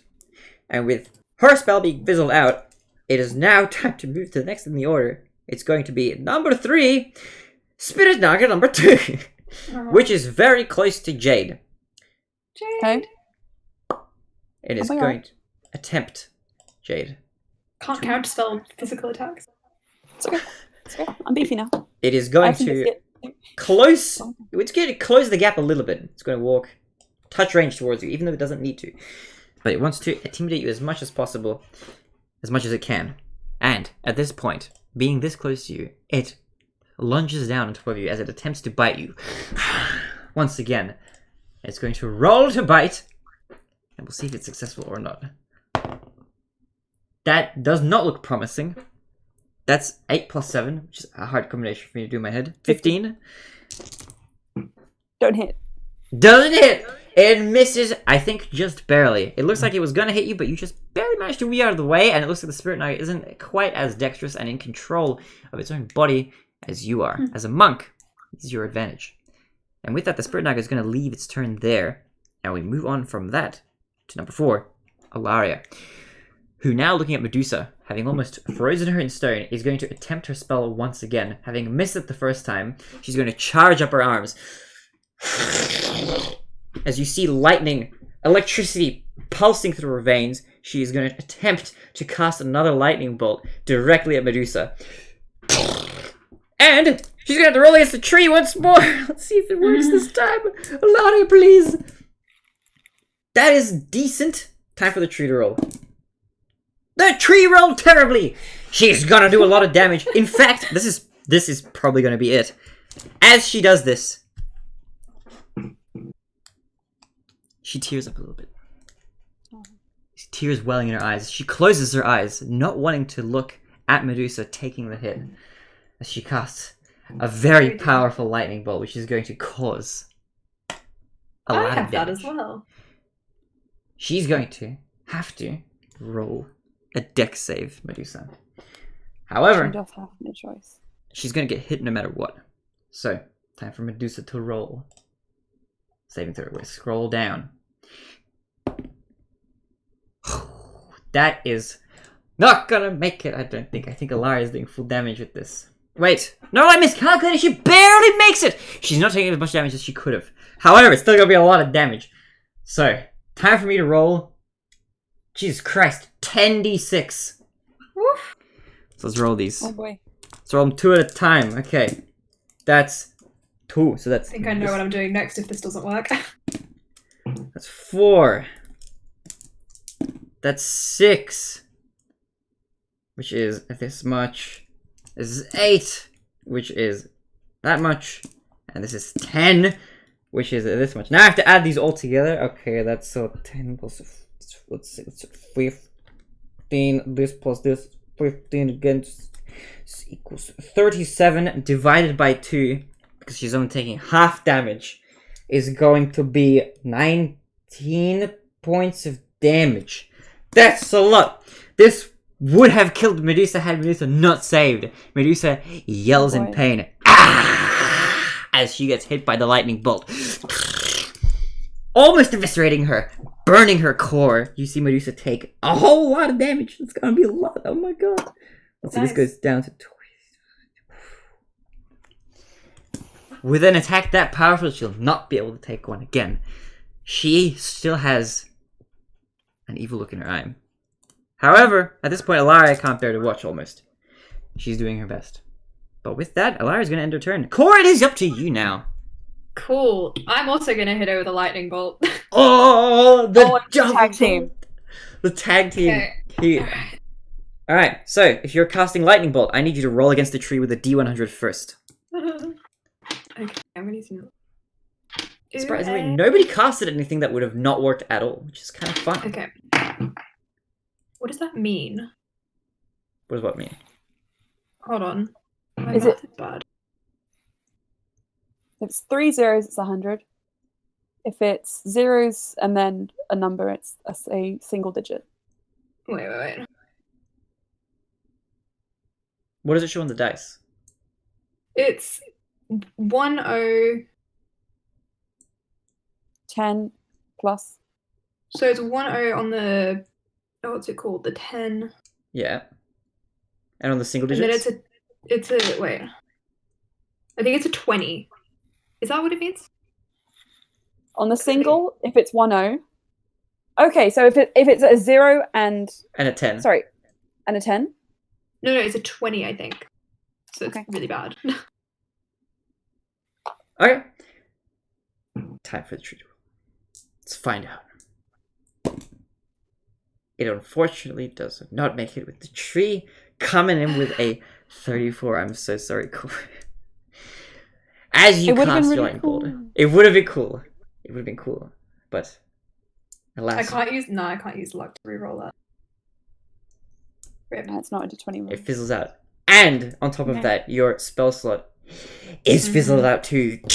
As you attempt to cast it, it fizzles out. Having now experienced what Alara experienced just before, going through the same paths, going through the same motions, is there anything else you'd like to do, given that I'm you're like, within... someone kill this bitch.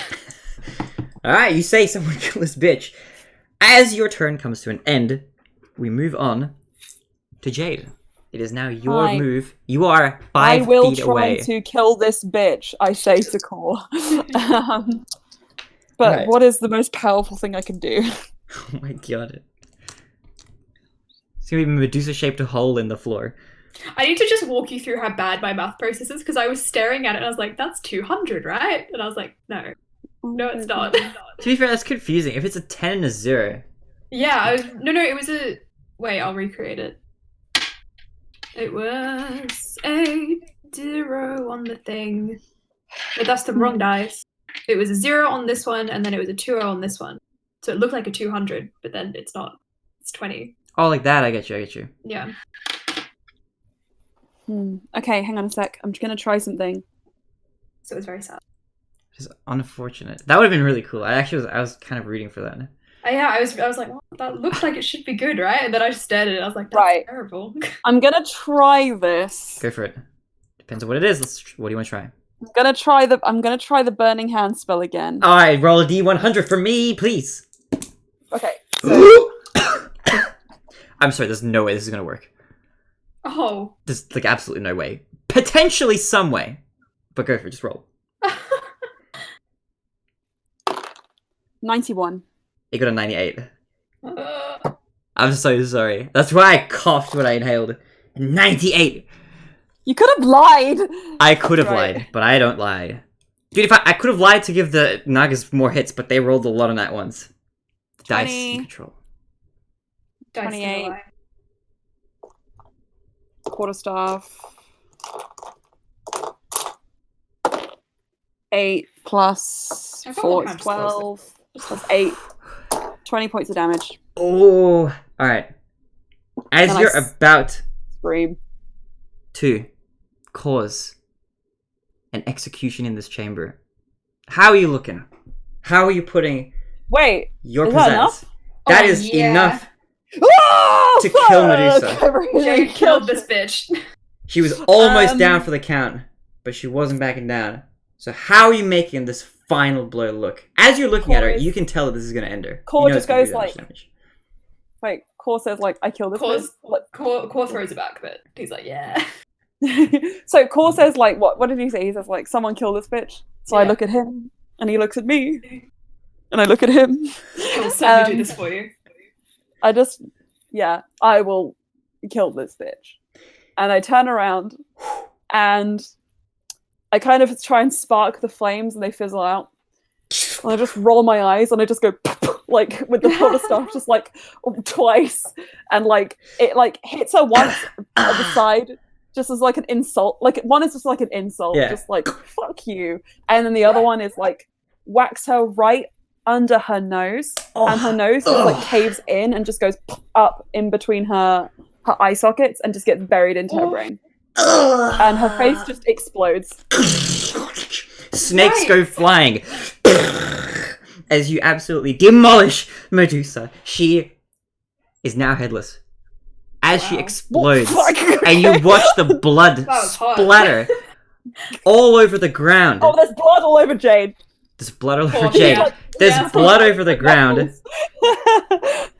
You watch now as all three Spirit Nagas turn around to face you, Jade, having seen you just destroy their former master. I'm your master now. And they begin to escape. Okay, never mind. Unless there's something you'd like to do. I said in Sylvan. Just for fun. Just for fun. I'm your master now.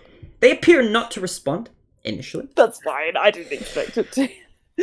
But they try to make their escape. They burrow out and reopen the Cool. closed exit. That's really good. Yes, Virginie. Is there anything you'd like to... Opportunity as they try to escape. Just Roll this now. Hang Yeah? on. Do you want to move the moonbeam? yeah. I'd like to. Whack some snakes. Alright.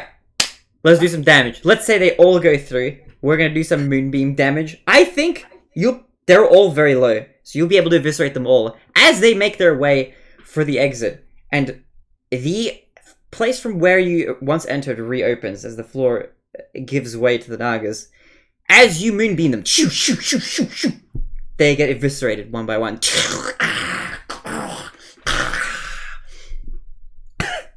And they burn up Beautiful. in the moonlight. And you look at Medusa's body on the ground. You look at her, Now and headless. she can't look back at you because she has no more eyes. She can't look back. She won't be doing any more petrifying. You've all made it through this battle, and you will all of you, even the NPCs, some of them will actually do this twice over because of this battle. You will all gain a level. Congratulations on making it to the next level and for making it through. But before it's over, as you're looking at Medusa's still stiff body on the ground, there is something that you see fall from her person. And Grab another that thing that you see... pillow. There is something that exudes from her body. The thing that falls looks like a necklace at first, just on the ground, haphazardly falls to the side. Before you take notice of that, though, Cora, as you point out, the pillar does detach from her now dead body and begins to hover over her. And it looks Baron, like... I think that's for you.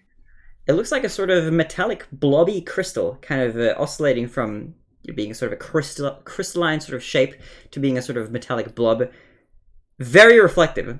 Baron, you look at it, and there's something about it that speaks to you, and you realize quickly, very quickly, what it is. In its crystalline form, Baron's a magpie. its flat side flashes at you in just the right way, and you see your reflection flash right back at you. Oh, it's a... It's a reflective pillar. And there's just something about it. Baron, is there anything you'd I like to do? absorb it.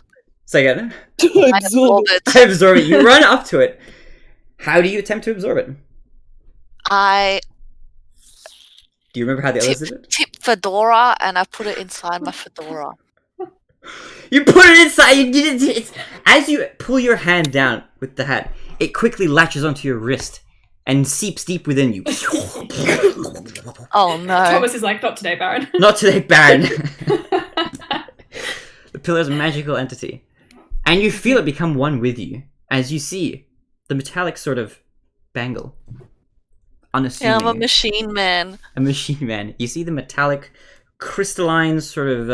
It's like a metal sort of shade, like a very polished sort of amount of steel it might be. You see the reflective pillar now on your arm, and you gain an intuitive understanding of how it works. Just like everybody else, I'm going to explain to you how your pillar works, and it's kind of a fun one because I've had it hidden for a little while.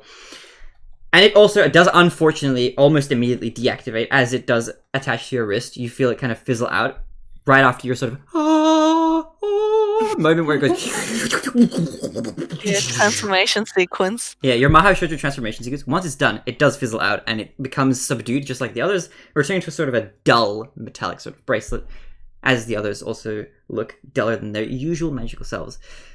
But the way this pillar works is similar in a sense to the others, as in you can use it to open up gateways to travel through in a similar way to how the other pillars work, except the materials that you can use are very, very different. Whereas Cora's works on rock, Jade's works on wood, Verdridi's works on nature with root structures, yours works on only one type of, you could say, surface, really. And it's one that's somewhat common, yet also somewhat hard to find at certain places. Your pillar will open up a portal of sorts. You don't know what kind of portal yet, on any type of reflective surface. So long as you can see your reflection and it's big enough for you to walk into, you can walk through it to your destination of choice.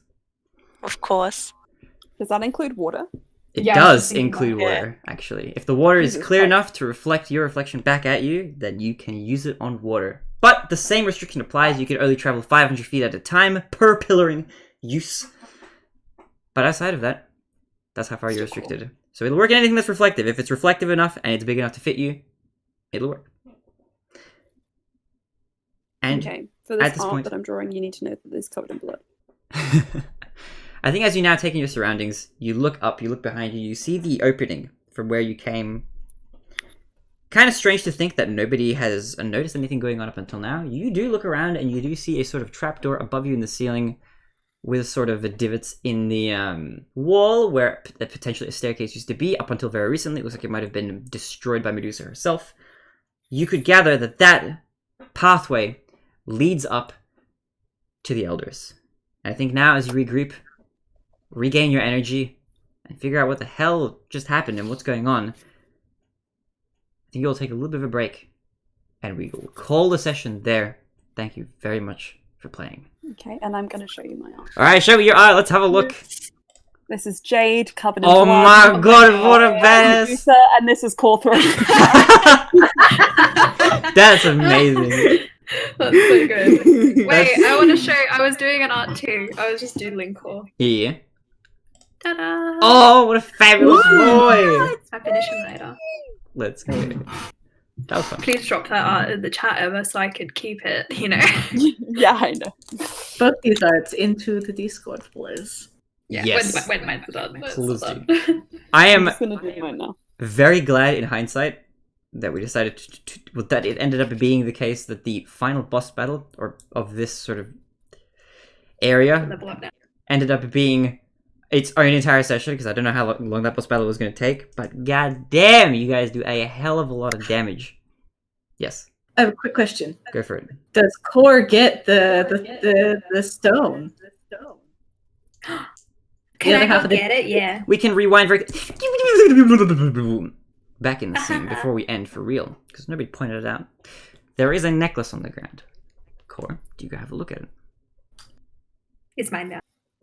You pick it up, and it looks like it has no stone. No, I'm kidding. I'm joking.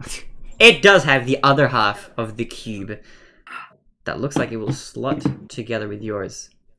I do that. Do you slot it together?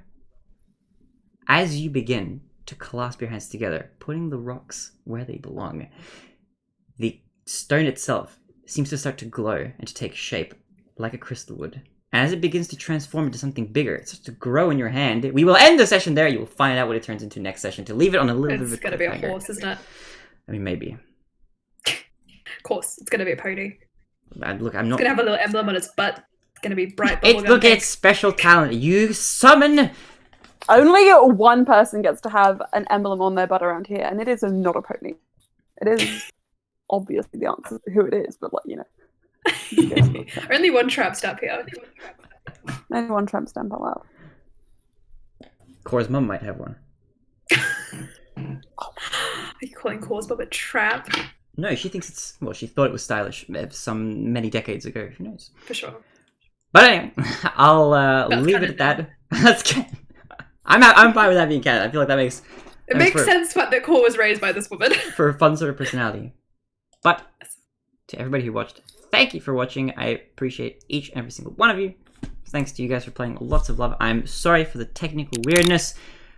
Hopefully OBS sorts its shenanigans out. If not, then I'll have to come up with some sort of way of just incorporating it all into Streamlabs OBS, which I can do. I would just prefer not to, but we'll make it work. And I'll leave it at that, and we'll be back next week and tomorrow. Tomorrow, actually, first, then on Tuesday, and then next week for a bunch of DC, one of which will be a Halloween one-shot. That's going to be the Tuesday session, and then we're going to be back in 2 weeks from now for another Disappointment Crew plus Shiny Boys weekend, so keep an eye out for that. And I'll see you all later. Ciao for now. Bye.